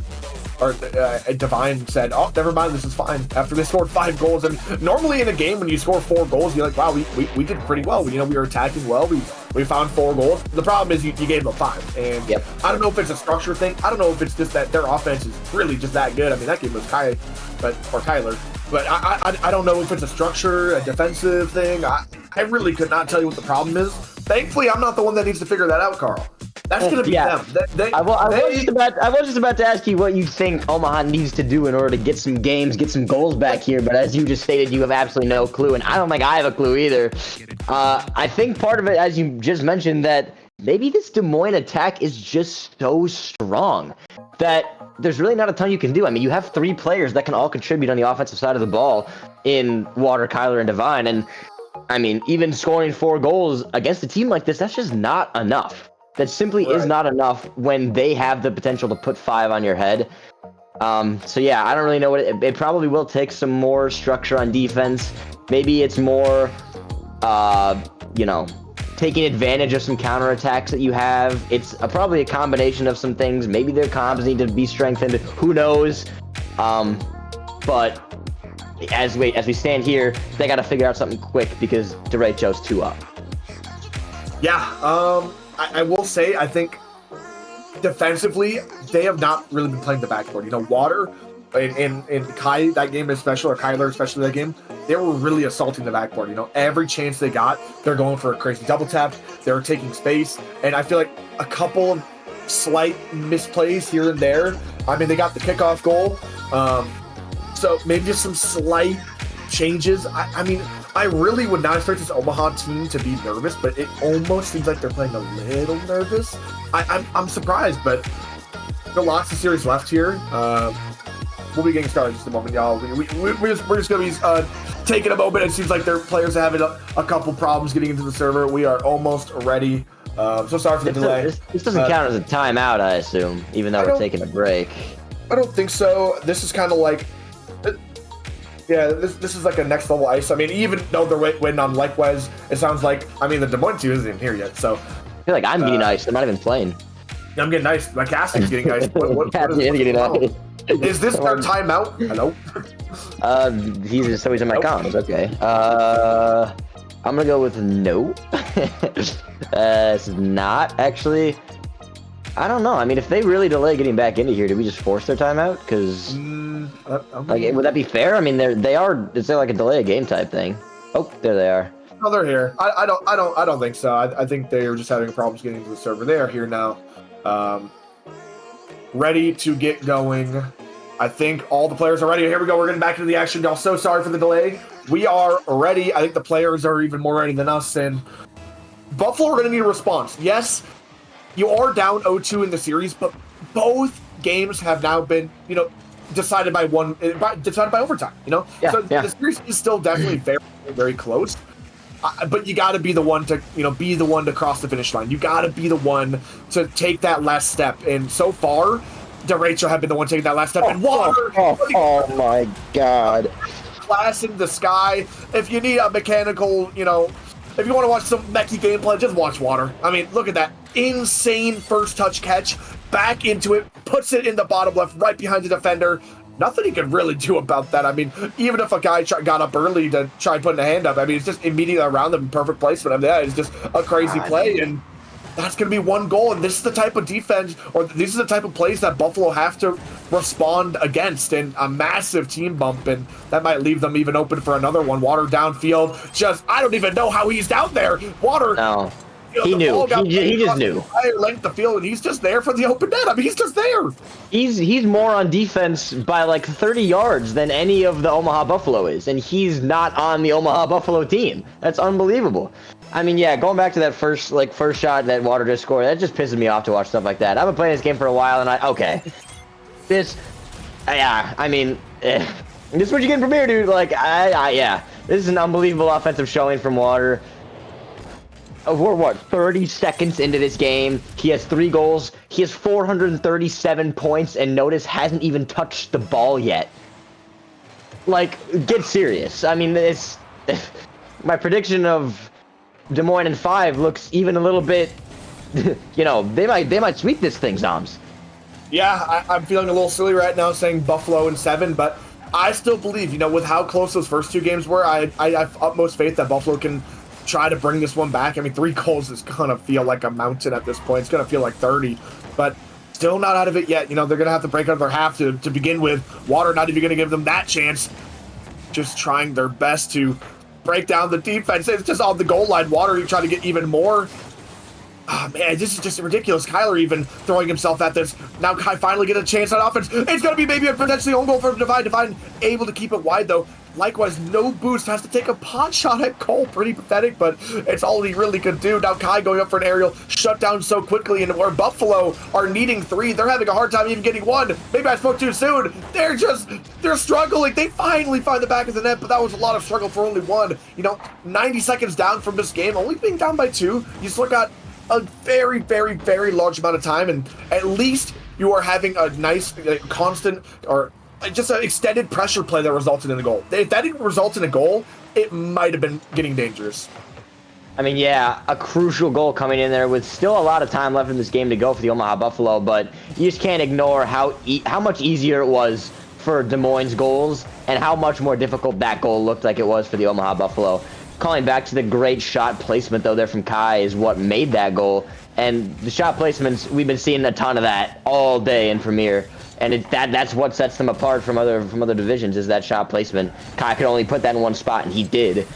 Water, high flying again, has some boost here, but gets cut off. I mean, yeah, if I'm on Omaha Buffalo and I see Water, if I see his car off the ground, I'm instantly challenging no matter what he's doing. I'm not giving him any chance to do something with the ball because we know how dangerous it is. Yeah, brilliant from Notice. I think they're probably calming that. Don't give this guy any chance to do something with the ball because he's so dangerous. But you might have to do that for all 3 players on this Des Moines team, Zoms. I mean, all 3 players offensively talented. Although we haven't seen a ton from Divine so far. Maybe now they're on a new server, he'll start heating up a little bit. But most of the goals have been coming in from Kyler and Water, so maybe looking to see some extra work from Divine as this series continues. I mean, he might not need him. Just him sitting back and playing defensive is completely fine. I mean, there is no wrong. If you are winning, there is no reason why you should switch up your game plan. And I mean, if my 2 teammates were Water and Kyler, I wouldn't cross half. Come on. That's, so you're right. That's probably, as you almost thought, an unbelievable shot there. He might have heard you and told you to shut up, almost scoring and redirected the zone. Now likewise into the corner, trying to get a crazy redirect, almost finding that, but it's just going to result in them needing to set up the entire play again. And although Kai's finding a big bump, Kyler's actually going to be the one to find that mid boost and shut down the play again. Now Water, absolutely no boost, almost finding the top shelf of the net. Maybe going to lead into counterattack, though. Kyler just has none of it. Immediately starts another air dribble. Sees Kai goes by whiffing. Now likewise alone in net with nothing. It's going to be a loose ball. Notice finally getting a chance to maybe pass it out to Kai. Kai to the back ball. Can anybody shoot this? Water goes missing. It is in. Kai secures it. And now only a 1-goal game going to the last minute here. You know, Derecho has scored all 3 goals within the first 30 seconds, I think. And now slowly and methodically, Buffalo have brought it all the way back to only 1. And, you know, this entire game has just been a lie. You know, I felt like this game was almost going to be a nightmare for Buffalo to find out, and it has been. I mean, they have been in such awkward positions, very low boost, just having to find really like the passing plays that you wouldn't really think of doing, and they've been just getting scrappy with it, and it's been working. You know, it's been working out, and now only trailing by 1 the last minute here, Carl. They might have a chance to actually bring this one back. Yeah, I mean, I was just going to say something along those lines. Even though this score is 3-2 in the favor of Des Moines, I feel like it's been a pretty dominant game for Des Moines. Like, the score wouldn't tell you that, but I feel like they've had pretty consistent pressure. They've had the more talented offensive attacks. They've looked, for the most part, solid on defense. Divine tries to double tap this, and it gets a great block there from Omaha, but yeah, I would say it looks like a more dominant game for Des Moines, so it is weird that the score is 3-2 and it's only a 1-score game, as Kyler, I'm not sure if he faked or bumped. He had no boost, so let's watch this again to see exactly what happened. Got a touch there. Another one off the ceiling. And, yeah, got a clutch bump there on the back line. He bumped Notice, who was also no boost, as that probably shuts down any chance of a attack from Omaha, as they are now down 2. And this is going to be a tough one for them to win. Yeah, needing 2 goals in 15 seconds. Maybe a pass midfield. Water's just easily going to be able to shut this one down. Now a massive clear is going to waste the rest of this time. Easily shut down by Kyler. And as the time goes ticking down, we're going to be on the hands of either a reverse sweep. Water almost pre-jumping that one. That would have been a wonder goal, but it is just all consolation at that point. Derecho marching ahead for the 3-game lead in this series. And I mean, Water and Kyler are just trying their best to be the Titans, looking almost dropping 700 points a game at this point. I mean, this has been an absolute masterclass of series between those two, and I wouldn't even say Divine is lacking. Divine has had some insane chance of his own right, firing at the net 3 times like himself. We've seen close range redirect, the nearly double tap. It's just Water and Kyler are just putting on such a show. It's like, how do you compete with that? And Buffalo are just being drowned out right now. They really are. I mean, they're having such a hard time getting back in this series, and if they aren't careful, they could get swept right now. They have to try reverse sweeping, or else they're going to get blown away and gotten taken off the map. And right now, you have to. And a lot of the fans for the Brainerd victory are shaking right now. Me personally, I'm shaking right now. I am a Brainerd victory fanboy for life. And this, bro, you've been on that team for 1 season. Come on, come on. I don't care. They're my homies though, and I have to cheer them on. And now Brian's life is in the hand of the Buffalo, who need to reverse sweep. I need them to start playing with fire. I don't care what it takes. They gotta start taking some risks, because what they're doing right now, their safe passive playstyle is not working. They gotta start getting on the attack, and the simple mistakes that are haunting them each and every single game, it is killing them like a poison. They gotta find a way right here, right now, to take the dub.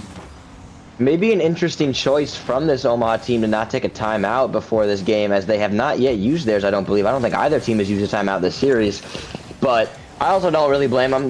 They're warmed up, they're ready to play. There's really no reason to ice themselves by taking a timeout. A timeout, it can be helpful if you use it correctly, but if it's just a chance to take a break, there's really not a huge reason to do it. So obviously they opted not to. They figured, we'll just go next, see what happens in this last game. But yeah, like you said, their time is now.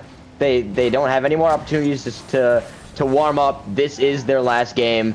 If they lose, obviously they're already in land and we'll see them there, but as far as winning the major, this is their last opportunity. And Des Moines, backs against the wall in this major. They had to win this series to move on to land. They're doing an excellent job. They're showing the entire league, we might be a last-second addition to land, but we should absolutely be feared when we get there, and we can beat absolutely anybody, because they look just absolutely fantastic. in this series, and it's going to be really exciting to probably see them in the finals against a very talented Fargo team. Yeah, and they still got a lot of work to go ahead of them. Still got to close out the series, and I think everybody knows at this point what I'm going to say. But the last game, the closeout game, is always the hardest to win.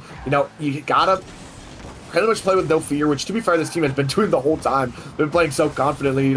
You'd think a team on their back line. I mean, this is literally, they're the only team in the tournament still playing for their life and even trying to make top 8, but they just seem like they're playing their best. Divine seems to have a fully DC. Unfortunately, we are past the first minute of the game. They can no longer remake, and Buffalo, they don't care. They got to take this chance. They got to. Central servers, am I right, guys? Anyways, this is unfortunately,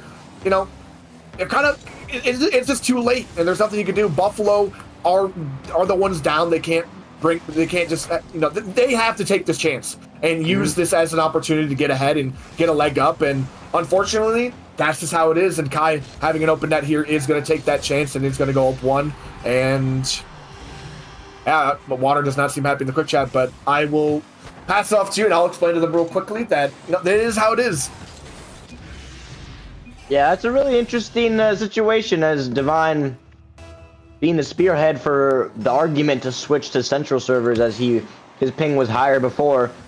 In this game now, he had a lower ping, but somehow still disconnects. So really interesting turn of events there, as that's not what you'd expect there from a guy who got what he wanted as far as ping goes. Maybe his cat unplugged his PC or something, who knows. But for now, we have a 2v3. We do have to play it out. But honestly, are any two players in a better spot to 2v3 than Kyler and Water? Like, they're gonna keep it close. Like, maybe not. Maybe not. This might feel like an even game. You can never doubt the third. It doesn't really matter about the points at the end of the day. Divine really was still putting in a lot of work and being a crucial piece of the puzzle, as we see here. It's basically going to be unstoppable here on offense, and the goals are going to start tallying up for Buffalo. But yes, Water and Kyler have been the ones dropping. It's 700, 800 points a game, but you can't forget how important a team aspect, or like how team-oriented Rocket League really is at the end of the day. Even if it seems like there isn't going to be much of a difference. Oh no, we lost our third. Who cares? Blah blah blah blah blah. Divine, that is going to be an goal. I can't believe it. Divine already.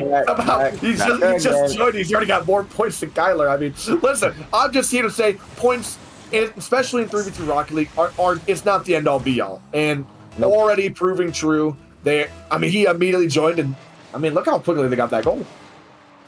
Yeah, I wouldn't be shocked if they got another one pretty quickly, as they're now full strength again, not having to rely on just a 2v3. And I couldn't agree more with what you said. Some people really do kind of take points as the Bible in this game, and that couldn't be further from the truth. Box score watchers would say that some players have a bigger impact than others, but it does take more than just points to decide who's the most valuable, who's really contributing in spots when they have to, who's making clutch decisions and clutch touches. So yeah, it really, even though Kyler and Water have been dropping 700 and 800 points per game, Divine still is playing a crucial role as the third man on this team, doing what he has to do. As unfortunately for me, I don't have a score on the top or name tags on the players, so I'm gonna have to just start guessing whose car is who every time they go for the ball. On your controller, press the right button a couple times. Anyways. All right, W. I got it back. As likewise up for this one, I do know it's him. Good comms from you there. I don't know how you knew that, but listen.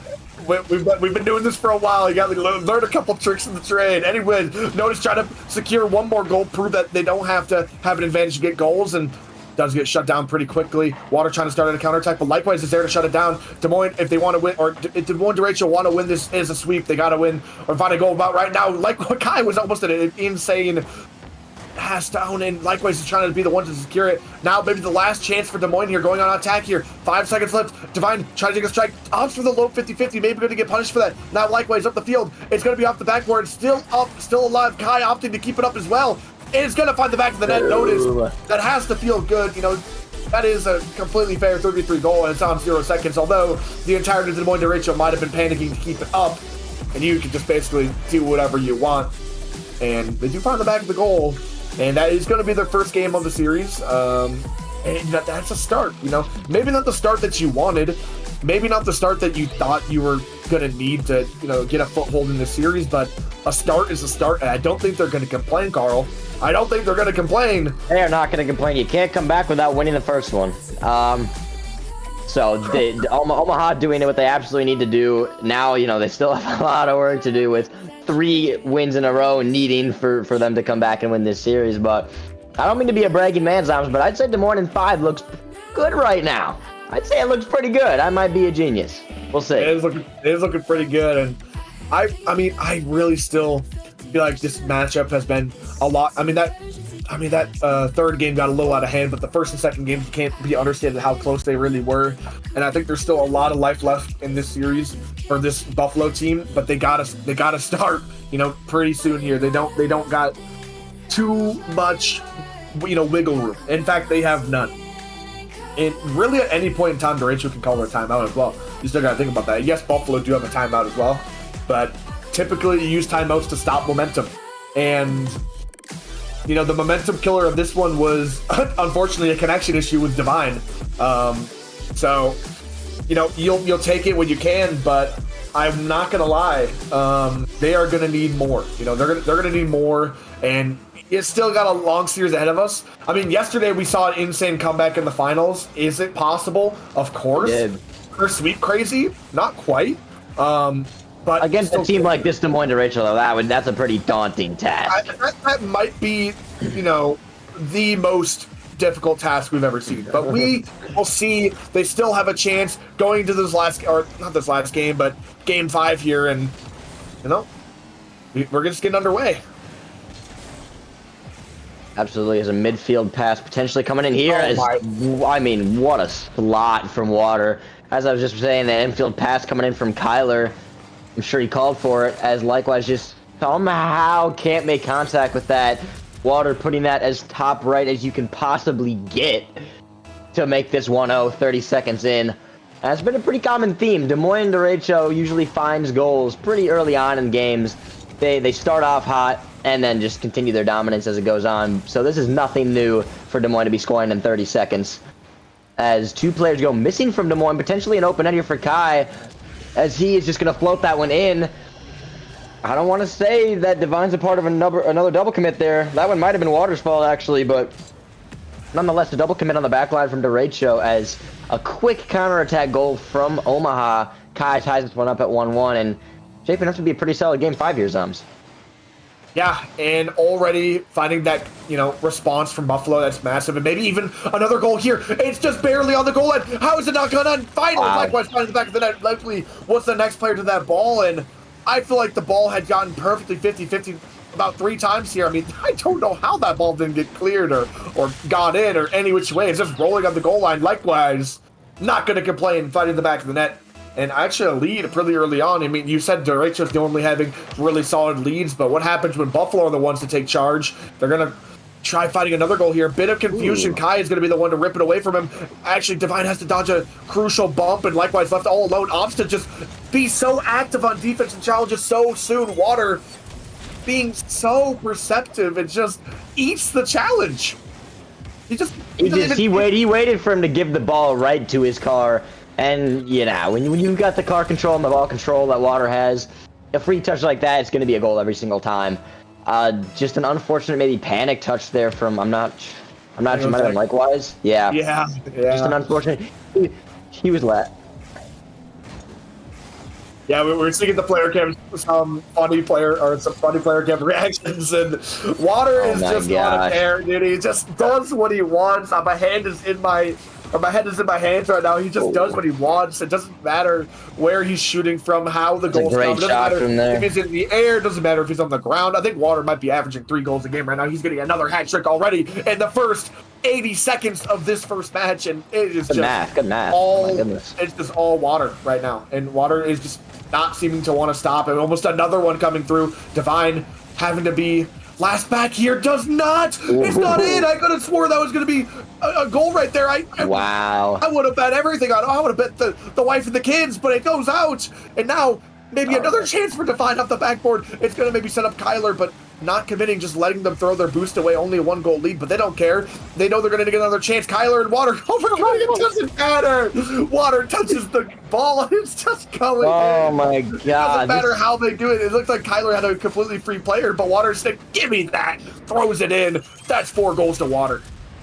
He's scoring at will, Zoms. Like, this is starting to look like Aaron Judge playing in a Pee-wee game. He's just doing whatever he wants. Sports baseball reference for any of you guys out there that watch baseball. But absolute dominance. Yeah, I didn't think so. This is a Rocket League stream. This is absolute dominance here from Water. As, 4 goals. The game's not even halfway over yet, Zoms. He already has 4 goals, almost 600 points. Basically doing what he wants every time he touches the ball. Omaha needs a counterattack here. They do have 2 as a 50 goal comes in there from Kai. I'm not sure who he 50'd this with. Touch there from Notice. Divine tried to touch it out and 50'd. Yeah, right with Kai. There's nothing Water can do there on the back line. As we say how dominant these games are looking for Des Moines and Rachel, but it is still a 1-goal game. No matter what they're doing, Omaha is staying on top of it. They're not letting the game get out of hand. And 1 more goal here, and it's a tie ball game, and we could very well see another overtime in this game.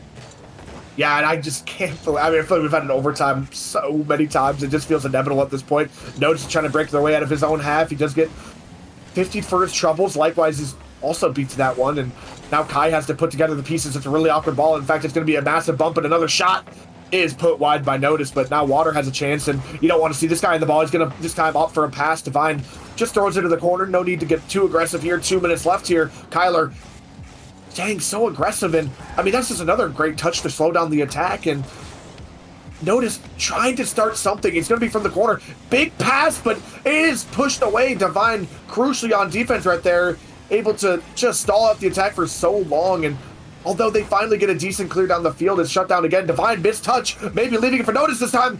Kai almost having an excellent play. Bassett bump though. They trying to find a center ball again, but it just seems like there's always a play there to meet them. Now Kyler, about a half a tank of boost, dribbling it infield. It's pitching it out the entire length of the field. Divine covering that one. Opts to throw it away though, and Notice finally gets 100 boost to the ball, and it's just as a boomer ball, and he's just giving Derecho more attacks, and the more time Derechos are on attack just means more and more and more chances for Water to do excellence on you. 2 excellent on you. That's the first time I've ever heard that. Divine trying to make some difference here, as he's been on defense for a majority of this series. As we mentioned before a couple of games ago, he's doing his job well as the third man on this team. When you got 2 teammates like Kyler and Water, your job really is just to slow down offensive attacks from Omaha, to play that third man, to pass when you need to, and he's doing a great job of it so far. Kai, maybe a double tap potential there. Divine touches this out to Water on the left side as he gets dunked, but it doesn't matter because Kai puts this back. A little unfortunate back pass there from him. Likewise, going to take a 50 with Kyler there. Divine with no boost has to slow down this play. Gets a good flick over 1. Kai a little bit awkward as Divine gets a great 50. Another bump comes in. Water trying to come in and make something happen. A big 50 there up high from 2 players on each team. Likewise, trying to flip this one down. Get blocked though. Divine 0 boost. I feel like I see him with low boost kind of a lot. Kai also no boost. Gonna have to pop this over Kyler, but Kyler with a great save on his back line. Water, the Des Moines Rachel kind of panicking on defense, but they only have 10 seconds left here, Zoms.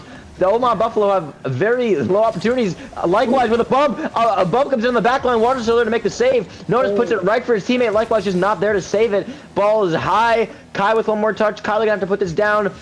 And this one is not yet over. Likewise has to make a touch. Gets a good one. Water gonna put this up, trying to just put this down on the ground as Divine does, and that one is over.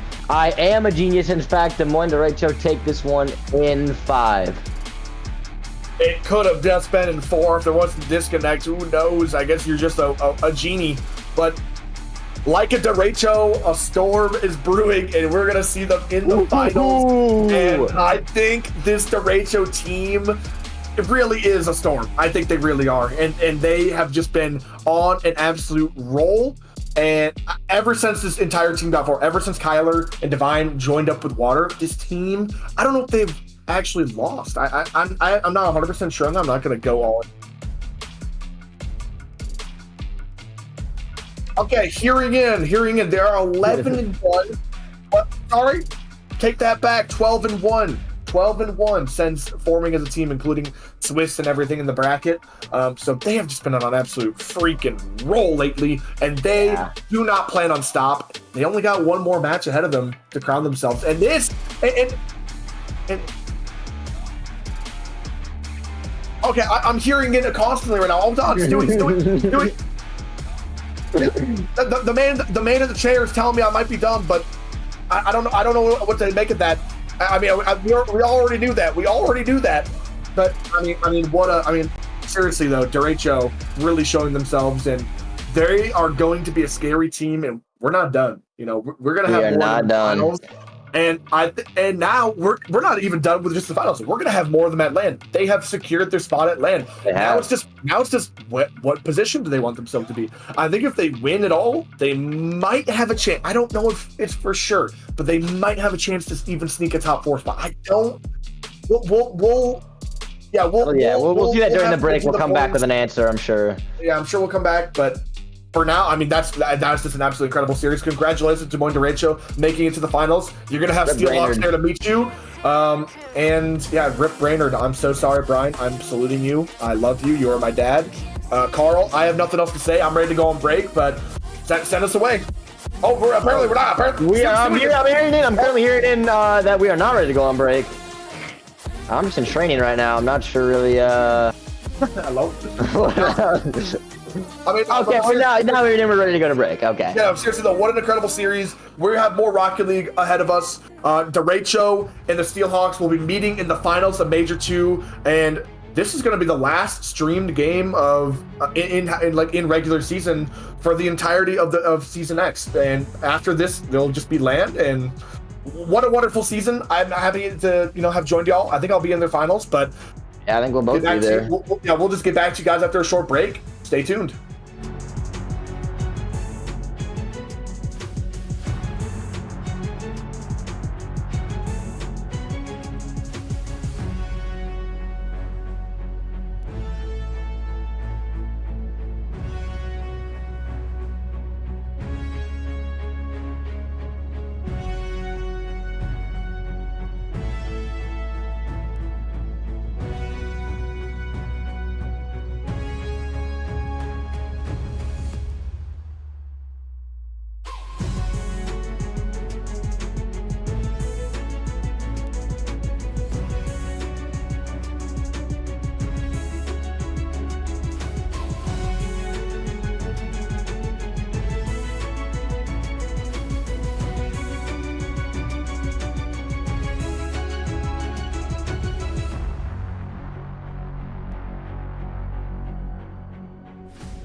Hello, MCS. We are back. Sorry for the delay.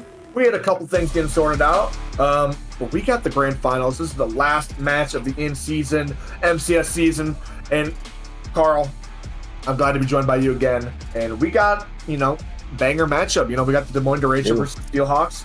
And, we because of the server situation last game, we have come to a bit of a, crossroads with what server everyone wants to play on. And it's just been a whole debacle. So we have figured it out. We are going to be swapping server each game. We are starting on Central, going East, Central, and then Game 5 will be Central.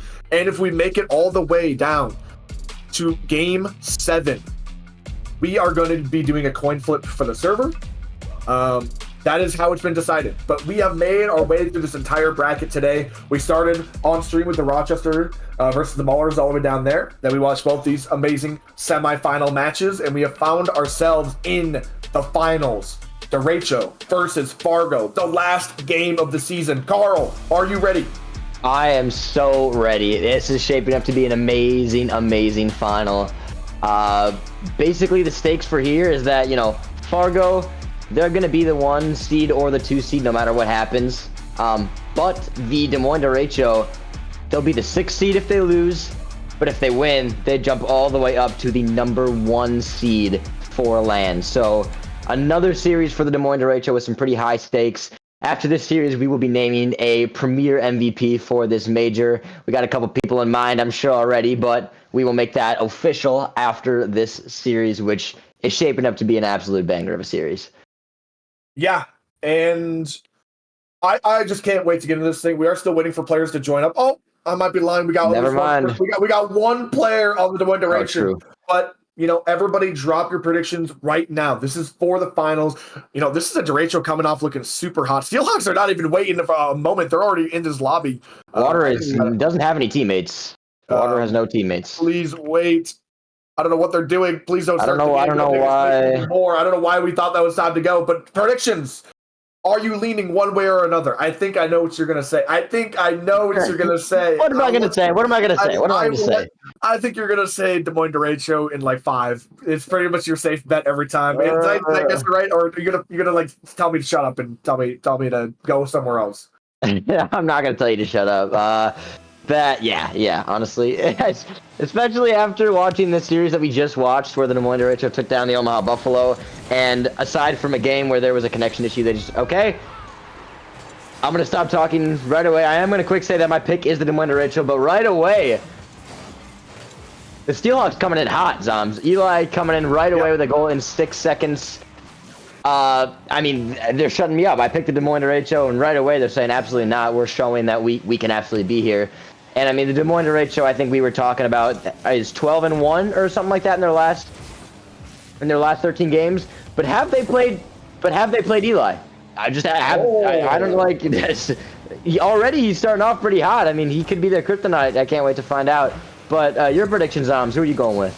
I hate to predict against this Des Moines Derecho team that have been so dominant for so long, but I always love, cheering for the team that maybe isn't the likely winners, and I feel like Steelhawks right now, they have something to prove, and they kind of have, Water last season was paired along Mogi, and they had a sub up in 40, who they went on to, do a very great job in Major 2. They didn't quite win that one, and then they went on to win LAN. But I just love the Steelhawks team. Gavalanche and Nightfang are such a solid duo, and Eli, although he's subbing up, he is no slouch in his own right, and he has honestly been pretty, he's been cold today. He's been showing up, and he's been doing what his team needs, and I actually believe in him. I'm going to say, this is the exact thing I said last game. I'm going to say Steelhawks in 7. Please, Derecho, don't crush my heart and dreams. I want to see a Game 7, please. Surely Eli gets drafted from next season, right? We'll see. Sam's pleading the 5th on that one. I think he can. He was like, what, the 1st overall pick in Challenger? Am I tripping? Yes, he was the 1st overall pick in Challenger, but is he the 1st overall player in Challenger? Absolutely not. Anyways, we're going to get into this. Absolutely. All right. Listen, 2 minutes down in this game, and honestly, the Steelhawks are defending better than the Omaha did in their series. Holding the Derecho to 0 in 2 minutes, that is a feat that I don't think we've seen. I don't think we've seen. yet, to be honest, at least on stream. And, proving me wrong already. Steelhawks are leading the charge here, trying to get maybe another chance started here. Eli off the corner. It's going to be awkward. Water does go missing. Kyle left all that left. Massive demo. Night Fang just opting to keep it in the corner, trying to his best to maintain on possession. It is going to be a really awkward ball. 2 players are committing on that. Not too hard, though. And now it's going to be maybe a free chance for Night Fang, firing it on that. Water left alone, having to use every little bit of boost he has to put a hand up here. Another double commit coming out. Now Gavalanche off the corner, trying to find a pass. Maybe got a bit of an open net, maybe a mistouch. Who knows? But it's not a goal. And halfway through this game, Carl, Steelhawks still holding on that lead. They are, and I mean, it's obviously it's theirs to lose right now if they just keep up with this very stoic and strong defensive line that they have going on right now. A team that we've seen in the Des Moines ratio, we've seen them just put up so many goals every game. So for them to be at 0 right now, as another one almost comes in there, and another one almost comes in there, it's excellent defense there from Night Fang. Defense is going to probably be what wins the Fargo Steelhawks this series if they do win, because this Des Moines ratio team is so talented offensively that if they're able to stop them in any which way, they give themselves a good chance to be able to take this series home. And so far, they're doing an unbelievable job. Holding this team to 0 points through 3 minutes of the game is really, really impressive. So big ups to the Fargo Steelhawks defense so far. Yeah, really just holding down the derecho, which we didn't really think could be done the entirety of last series, and only having 1 goal go through this game. I mean, Water's trying to find his way down the entire length of the field. It's actually Gavalanche with a strike, trying to fire it off in midfield. Divine just barely gets back. Double demo. Eli happy to take out Water here. Divine having to push down the field all alone. It's just going to be a weak pass to the backboard, easily stopped by Gavalanche. Now Eli even diving on it, getting super aggressive, going to steal the boost, looking for maybe a bump. Kyler does well to get a pass too. Night Fang all alone now, has defending. Eli does a great job of defending the entirety of the offense, and Eli, who's subbing up, just demos everybody. Who cares about your offense if you have no players? And a great slot, a great pass there from Eli, as the Fargo Steelhawks are now up 2-0. Eli with a great touch to the backboard, doesn't continue for that ball because he knows his teammate's going to be there, and Gavalanche with an absolutely perfect bottom left slot to where no Des Moines ratio defenders are able to stop that one. And my goodness, 2-0 so far. I mean, this is probably not what I expected. It's probably not. I mean, you did call for the Fargo Steelhawks to win this series, but maybe you did that out of a little bit of pity and just to be different from me. Who knows? But an excellent start from this Fargo team. And man, at this rate, this could be a really tough series for the Des Moines ratio. I would not say it's pity at all. I really do rate this. I was kidding. They are the 2nd seed for. They made it to the finals for a reason. Yeah. They didn't get here based off a Mickey run. They had a tough run in their own right, and now they're even putting up a crazy. I mean, this is the best display against derecho we've seen tonight. I mean, has there been a single game where derecho haven't at least gotten 1 goal? I don't think so. No even way. in the game that they DC'd, they got a goal, and. Yeah. I mean, now they're being held down to 0. They're trying to break that mold right now. Gavalanche is just trying to shut it down. Massive fake on the goal line. Divine left, jumping at Ghost. He is left in the dust. 4 seconds left on the clock. This game is all but over. Steelhawks securing game 1. Yeah, I mean, it's just an unbelievable solo play there from Gavalanche. Understood that Divine was going to have to respect whatever airplay he put at him, and then just getting that reset and coming right back down and walking the dog in. Another chance here for a goal as that one's just high, but my goodness, what a performance from the Fargo Steelhawks in Game 1. Like you said, absolutely unbelievable from them. Taking a look at the scoreboard quick. Yeah, we're not going to get much time because we're going to be. Are we? We're gotta leave We're going to be changing again. the server if we don't get much time. But Eli actually on top of the leaderboard. I can't believe it. Oh, you can put up the scoreboard for us. I do appreciate that. We're getting word in. Stewie's getting important information. We can actually get the scoreboards up, and it's actually unbelievable. I can't believe it. The one actually leading the points. The super sub Eli coming through at the one of the most dire moments. 6 demos really for Eli. Yeah, look, that's what stands out to me, man. That is ironic, Eli, a player that complains about demos more than any person I've ever seen. Good friend of mine, I can say this, averaging more. He had more demos. Well, he had the same amount of demos as every other player in the entire lobby combined. That is incredible. I would have never expected to see this from Eli of all players, but here we are. And And maybe that's his role. One of his roles on the team is, being that disruptor, being that violent player that just throws the derecho off of their comfort level. Which I mean, and they looked more comfortable in that game. I would say so. I will say though, he also went 50% for shooting percentage. He had the one assist as well, and he also had 3 saves. I mean, he was everywhere on the stat line. He actually got the MVP that game. I know points don't always mean everything, but Eli shining in a grand finals that really no one really expected them to be here, which is just awesome. They are playing super, super, super up to their level. And now, going into game 2, Des Moines derecho in a spot they haven't been, I don't think, this entire tournament, trailing in the series, and they have to respond. I do want to shout out one thing I just saw. I'm not sure if you or Stewie caught this, but Hams was in this game for about 5 seconds and then left. I'm not sure if anyone else noticed that, but on the surface, that series of events would lead me to believe that the Fargo Steelhawks are intentionally continuing with Eli as opposed to Hams for the rest of this series, which I don't hate that decision at all. Actually, Eli's playing fantastic. He's meshing with his teammates, and while Hams is the starter, I mean, Eli has them in an excellent position against a great team. So I don't see why you would go on from him. Yeah, Hams. I heard he came in late from today, and I don't know. I think he had some CRL going on, and Eli. Although being a sub, they just kept winning, and why would you stop going if you just keep winning? I mean, they took a chance in game 1. I think Hams could have subbed in, but they took a chance game 1 and they absolutely dominated. So I think he's just gonna. I think if things start getting ugly, I think they do have that in the back pocket. Hams being able to. I think he's just staying warm. And that might be a bit of an own goal. Avalanche did just manage to get it wide, and Divine diving on it might be a bit of a chance, bit of a miss, but luckily Eli did not get burned for that. Divine goes completely missing, and now. Bit of a chance in the corner here, and 90 seconds down from this game, Carl. No really action for either team so far. No, although that open net miss was pretty tough. I think it was a Divine that shot it and missed that. I mean, yeah. And it was completely open. I mean, there was only one defender back, but it might have been the server. Maybe it was the server now. Now that's always a possibility. Maybe we got to go to Oceania or something. Who knows?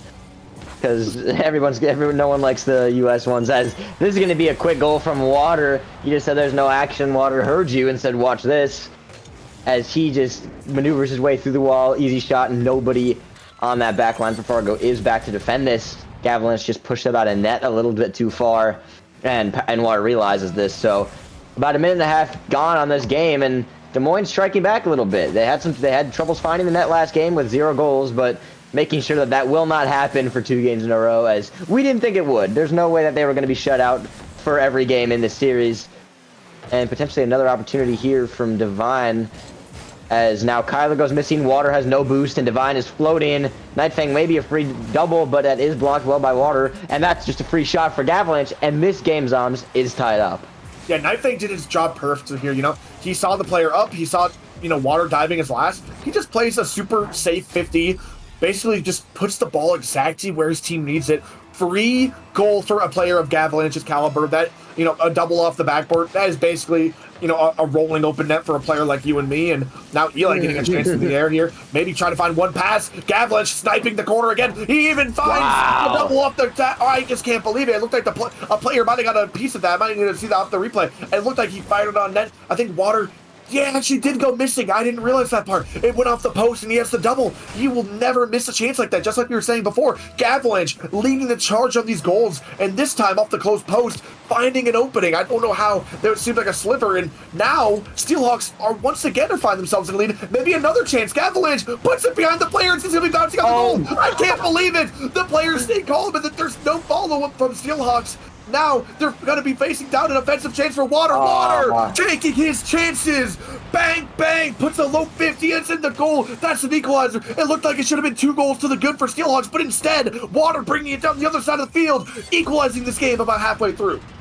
I am absolutely flabbergasted that was not a goal for the Fargo Steelhawks. That thing it looked entirely in the net. It was just rolling, sitting there for a good 3 seconds. All it took was one player to come by and knock it in, and nobody could do it. And then, as we just saw, Water with an absolutely lovely counterattack, showing off the mechanics that we know he has. As Nightfang with a little solo play of his A couple low 50s going in for each team here. Nightfang, an excellent dribble around Divine, has a 1v1 with Water with no boost. And just great 50, realizing that Water's kind of in a non-advantageous position. And now we have a lead again for the Fargo Steelhawks, right as it was a tie game.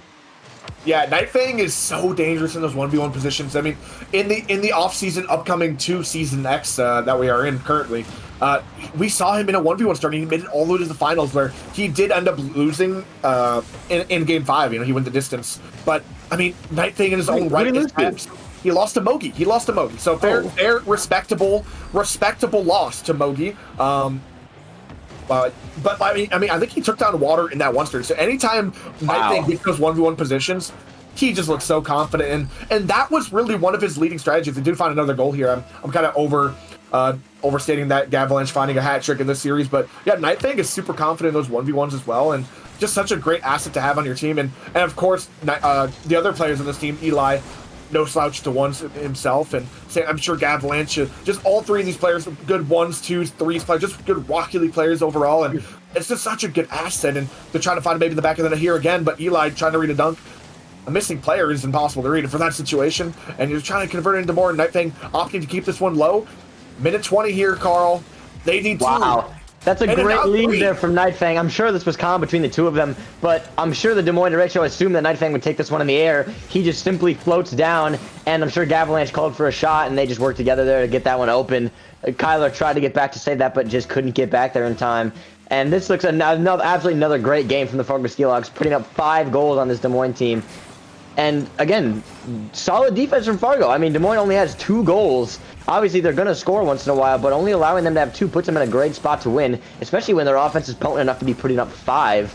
And I mean, when you got 3 guys like Avalanche, Nightfang, and Eli, goals are going to come as Water with a quick counterattack here to make it a 3-5 game. Des Moines is still in this for sure. They have a chance to tie the series up at 1-1, but it's going to take 2 quick goals. And for as solid as Fargo's been on defense so far in this game and in the series, that's going to be a tall order. Yeah, you cannot understate how great of a pass that was from Kyler as well, finding the perfect chip off the corner or off the sidewall and just banging that midfield, Water sticking around, smelling the goal, and snipes it into the back of the net. I mean, absolute brilliance from him. Water just being an absolute menace on the offensive end anytime he gets down there. Right now shooting 3 for 3, but they're going to need more. They're going to need 2 more to be precise. Eli opting for a back pass, and Gavalanche going to get by 2 of the defenders. Divine has to go all in on this save and use every little boost. It's going to be a clear ball. Nightfang is okay with this. He's going to fire it. 1 more shot at net. Water easily able to save that one away, but the pass was maybe a little bit lacking. A player just deciding it's too dangerous to go in on that. Divine almost getting the double off the floor. Eli's just being such a pest, and Nightfang banging it away, wasting as much time off the clock as he possibly can. That's so much time now. Eli throwing it back in, trying to assault the net even more. It's going to be in the corner, 10 more seconds. Water had maybe his last chance. He gets it past 1, but it only meets Nightfang. Nightfang up into the clouds. The time is ticking down. They're running out of time. This has to go in right here, right now. Eli shuts down the dreams, or the hopes and dreams of the Des Moines derecho, and they are looking at the barrel of a 2-0 lead. Steelhawks looking hot as ever. Wow, I mean, if you told me that after 2 games it'd be 2-0 Steelhawks, I wouldn't tell you that it'd be unbelievable, but that's really, really impressive from this team. I got a quick look at the scoreboard there, and it looked like Water had a far amount of points, more than any of his teammates, so maybe looking for everybody to get involved a little bit more as the series continues, but man, what a performance thus far from the Fargo Steelhawks. Eli's playing himself into a premier draft position next season, is he not? I think that's pretty a safe bet at this point. I mean, he's pretty much solidifying himself as part of this Steelhawks roster right now, and he's really making Hams a little bit scared, but I'm sure there's nothing. But seriously though, I mean, the Steelhawks team is looking extremely confident right now, and you can't just put that all on Eli. I mean, Gavalanche and Nightfang in their own right are just demons, and they just find a way through, it seems, each and every single time. We are starting with the new server here, and just cool, calm, collected. That, you know, Des Moines derecho, they gotta find some sort of momentum, and they don't really have much time to do it. You know, they don't. Technically, I wouldn't advise maybe taking a timeout. Stu, I'm having a hard time doing the party game for some reason. I also cannot get in here. For some reason, it just saying the match is concluded. Yeah, for some reason, it just wasn't let me join that one, Stewie.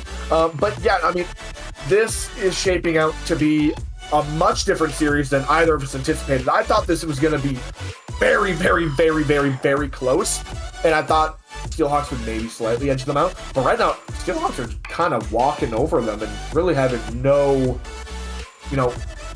holding them back. I mean, Derecho, sure, they have all the complaints they want, but now you've had a game on each server, and the result was no different. You got to find a response here in Game 3.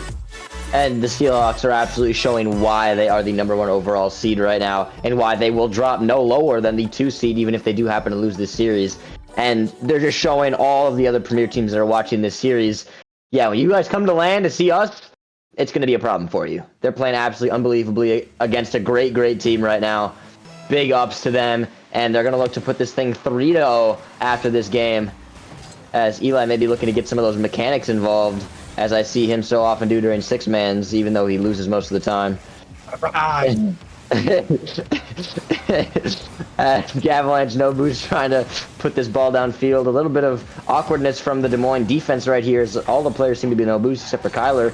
Gavalanche gets maybe a shot on net just off. Divine has to read it, and he doesn't. And Gavalanche is going to quickly strike for a 1-0 lead here. He gets a great touch mid over Kyler. Divine has nothing to his name. Still could have touched that ball for sure, but just gets past him. And Gavalanche, I mean, man, just another great start from this Fargo Steelhawks team, Zoms.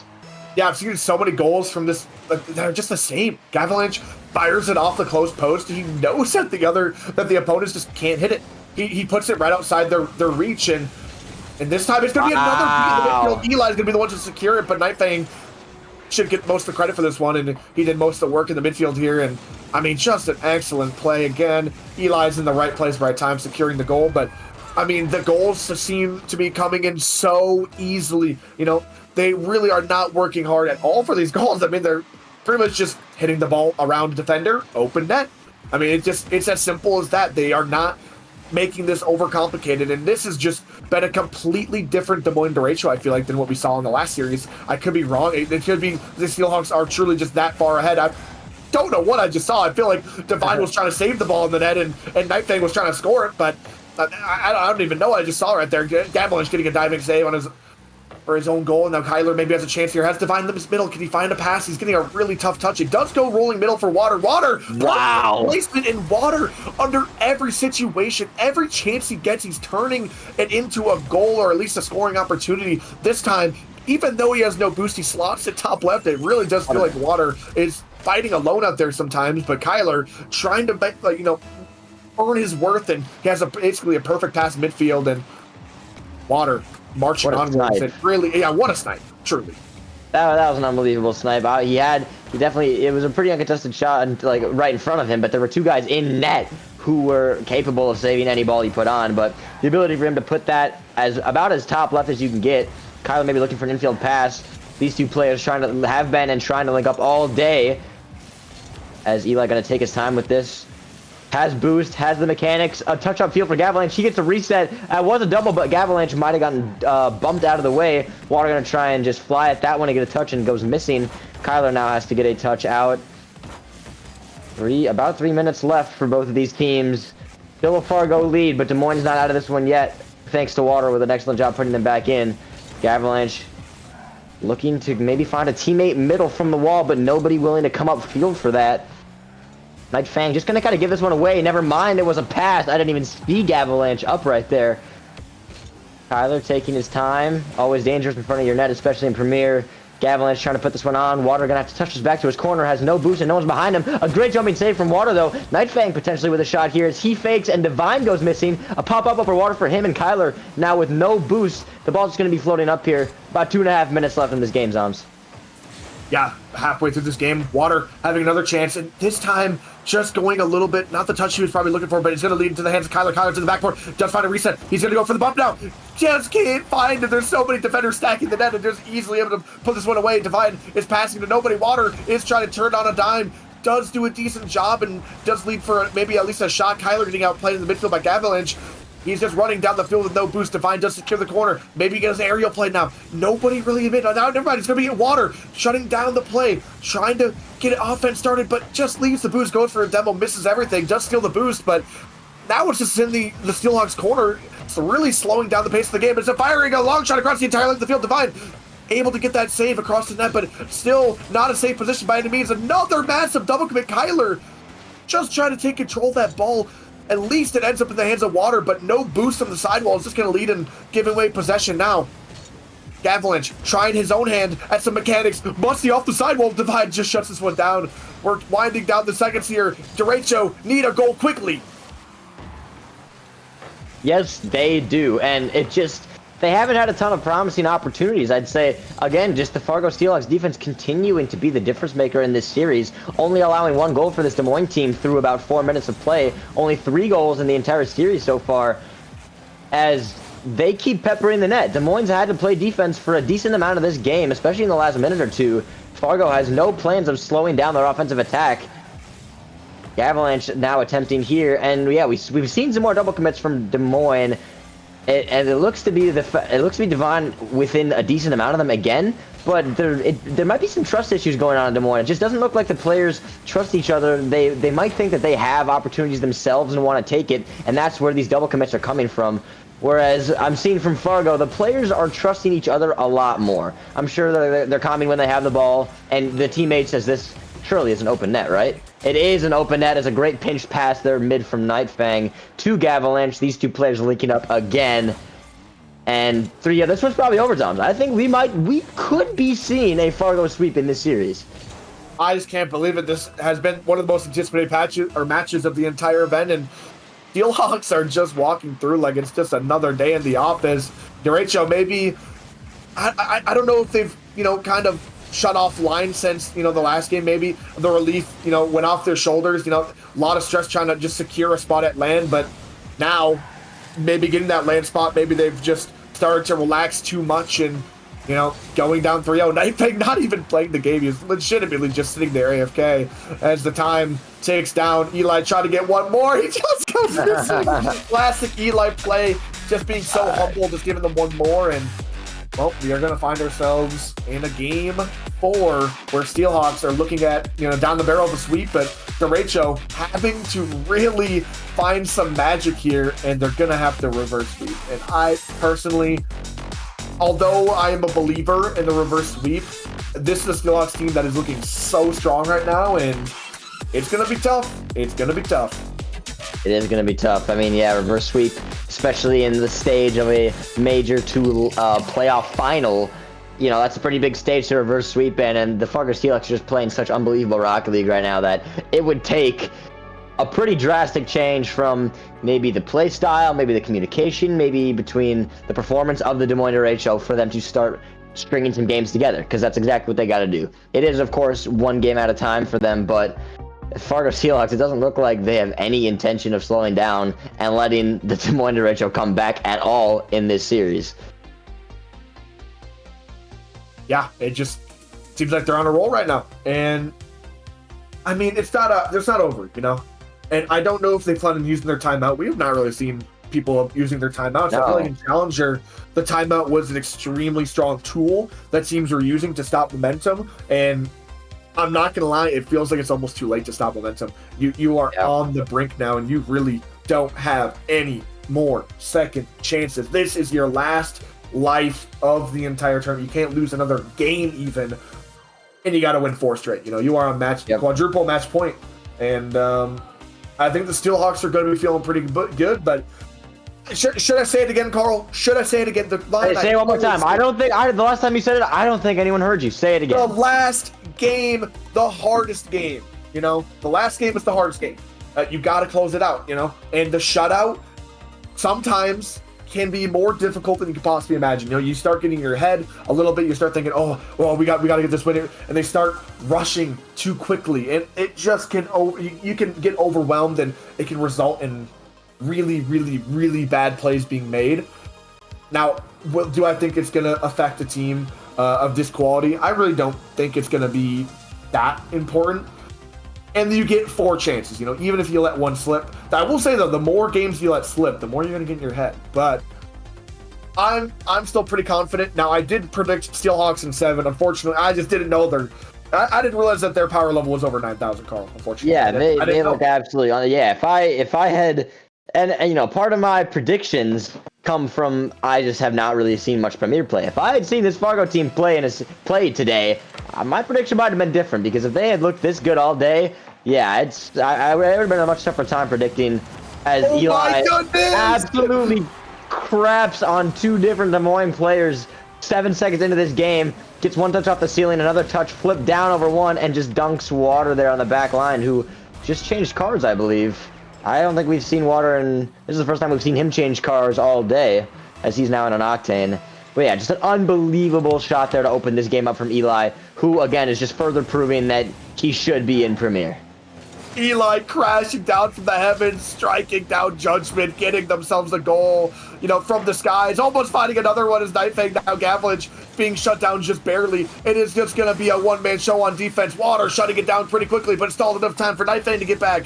Now, another shot coming just wide again. Another shot coming out, saved away by Nightfang this time. He's going to have an offensive chance. Decides to take another shot from midfield. Kyler able to shut this one down. Divine with full boost. Just bangs it away again. Barely saved away by Gavalanche. He barely got a hand up right there. Divine trying to fake it out, a defender, but it doesn't even matter. Not only does he recover quick enough to get a beat on the next player, he puts even a threatening shot towards the midfield. Water having to come in a lot of boost on this play to just stop it. Now when he finally transitions onto offense, he has nothing, and he's so far into the play, his team has to do some heavy lifting on defense here. Kyler getting dunked immediately by Eli. Eli just opting to back off, and already a minute into this game, and there's been nonstop offense. It's really been, we've been on the blue side for basically the entirety of this game so far, and I mean, that just can't happen if you're a Des Moines player. Like, your back's against the wall. This is your last opportunity, and allowing consistent pressure from Fargo this entire game is not the game plan you're hoping for to get a win, as Kyler finally gets some sort of a shot on net. As Divine, with some boost, has maybe a ceiling touch here. One more, but Eli shuts it down immediately. Water gets a touchdown. Finally, some offense from Des Moines, as this might be a counterattack, a 2v1, but a mistouch there from Fargo, potentially, as there's some midfield play from both teams right now, but a 50 shot comes on from Water. I'm not sure who he bounced this off of, but let's watch this replay and find out together. It was Nightfang who just caught himself in a really tough spot. And yeah, no Fargo Steelhawk players are back enough to react to that unfortunate 50, and we're tied up at 3 minutes left. Yeah, and for me, once again, I know I'm going to sound like a broken record, but Water really is just being that star player for me right now on the Des Moines Derecho team. He has been doing so much heavy lifting. He's been getting almost every single goal. He might honestly have 100% goal participation in the final so far here for his team. Now Water up again, going for a sidewall pinch, not quite connecting this time. Nightfang opting just to, he's okay with letting, the Des Moines Derecho use up all their boost to defend a high aerial shot. He's willing to stay low and just conserve his boost. I mean, this time he finally stepping out of his body, just decides to leave it for Eli. Eli will do the heavy lifting. Now, Nightfang first shot does go completely wide. That was completely open. Yeah, maybe going to want that chance back, but I just don't feel like it even matters. They've been on offense so much. They had so many chances. Who cares about the open net? Why not just score it when they have 3 people in net? Eli going for an absolute crazy sidewall. The defenders were respecting it. Now they're going to be in an awkward position here. A ground pinch. Nightfang. You just can't read it. It could be a chip. It could be a shot. It could be a I don't even know how he managed to ground pitch this and get high. It looks like more of a floor double. Water left in awe, just having to watch the ball bounce slowly into his goal. Now, Derecho down by 1 in the series, just under halfway through. They need to find one quickly. Yeah, from Water's perspective on that one, I'm sure from his perspective, it looked like Nightfang was just going to come down and do a ground pinch, a regular old ground pinch that stays on the floor, but that one got so much height, Water just simply couldn't do anything about it. It goes over his car, and he can't react to it. Excellent shot there from Nightfang, as yeah, we almost saw a pretty crazy goal at the very beginning. Gavalanche maybe with a double opportunity here. He puts it down for Nightfang, who somehow misses that. Nope. For the types of shots that Nightfang is making, he's missing some pretty easy ones, but it doesn't matter. The Fargo Steelhawks are still up 2-1. Gavalanche smartly takes it back into his own net, or was it smart, because it's going to be a 50, a potential open net there for Divine, and it will fall.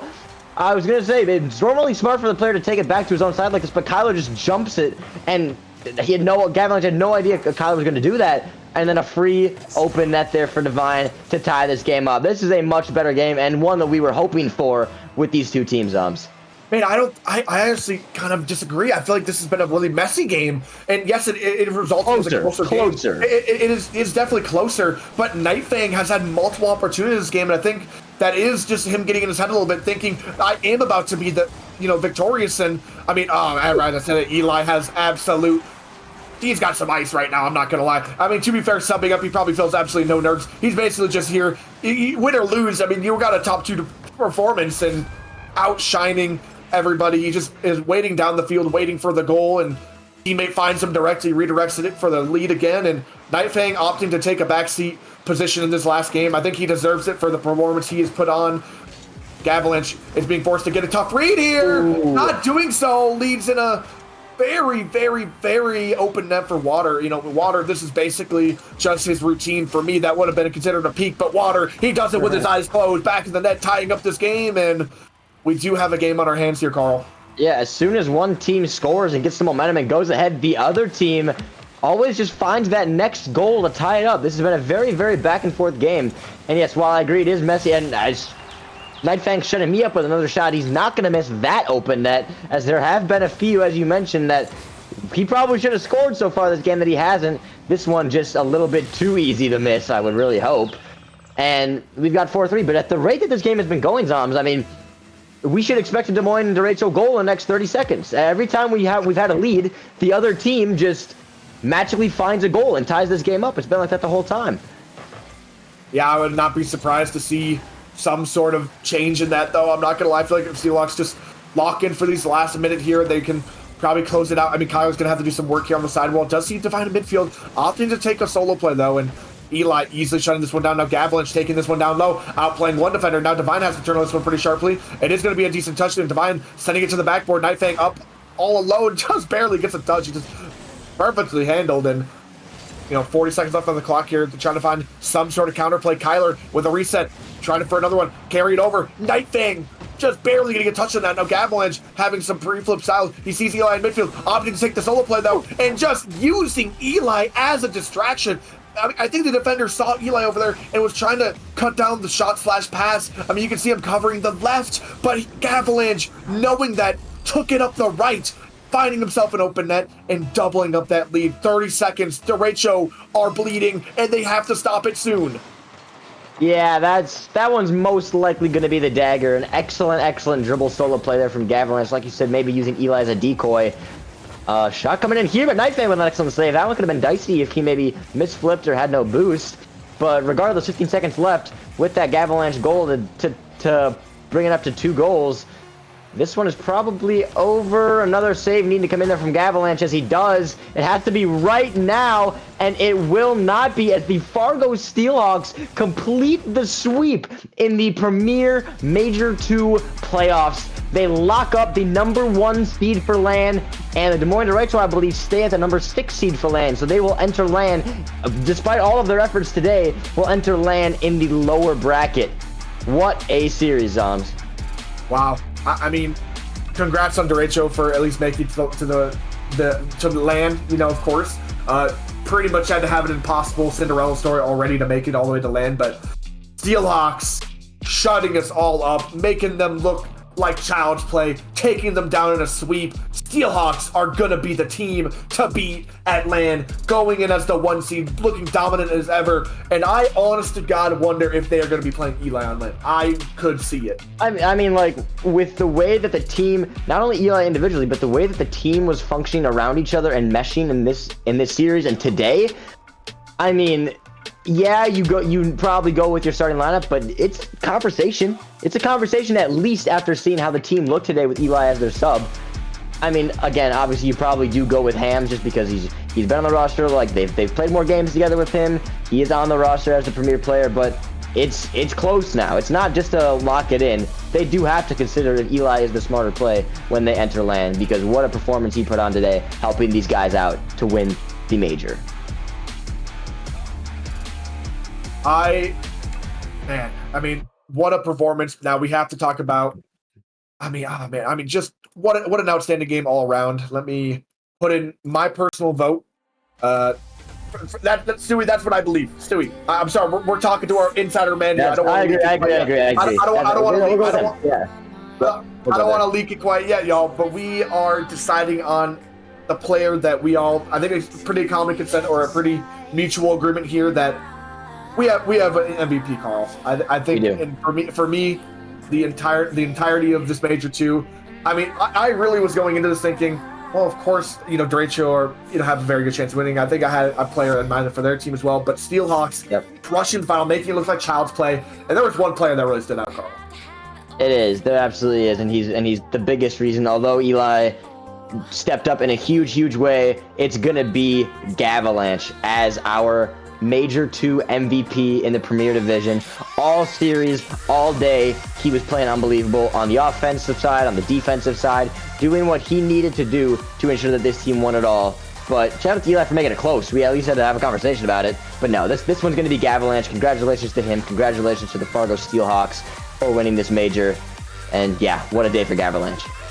Wow, yeah, absolutely outstanding for me. Just offensively, so brutal for the other team. Just constantly assaulting the backboard, finding the back of the net, outplaying so many players in the midfield. And I don't think you can sleep on Night Fang. I think Night Fang, for me, was my second pick. Although, yes, Eli had a great performance subbing up today. Night Fang has been so solid throughout the entire tournament, really dropping a lot of numbers, doing so much work just all around the pitch. And you cannot sleep on any player here on this roster. And it just goes to show what the level has come to in Premier, that really all three players had a chance here at being the MVP in these finals. But I mean, honestly, there was a contention for a bunch of players on the field even. For me, Des Moines Derecho, standout player.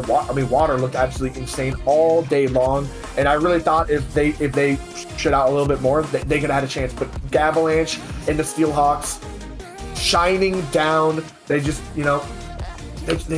took the cake for me, and just what a performance. Cannot wait to see them at LAN. And I'm not gonna lie, right now, if you're the 4 seed, you might be shaking a little bit. I think that did finally commence. We are just working on the brackets. We won't have that quite yet, but what an amazing 3 days of Rocket League we have had. We are just rounding that out now. We've got a couple more things. We're gonna show you guys the bracket a little bit, and we're almost done with that. But I mean, just what a performance from the Steelhawks.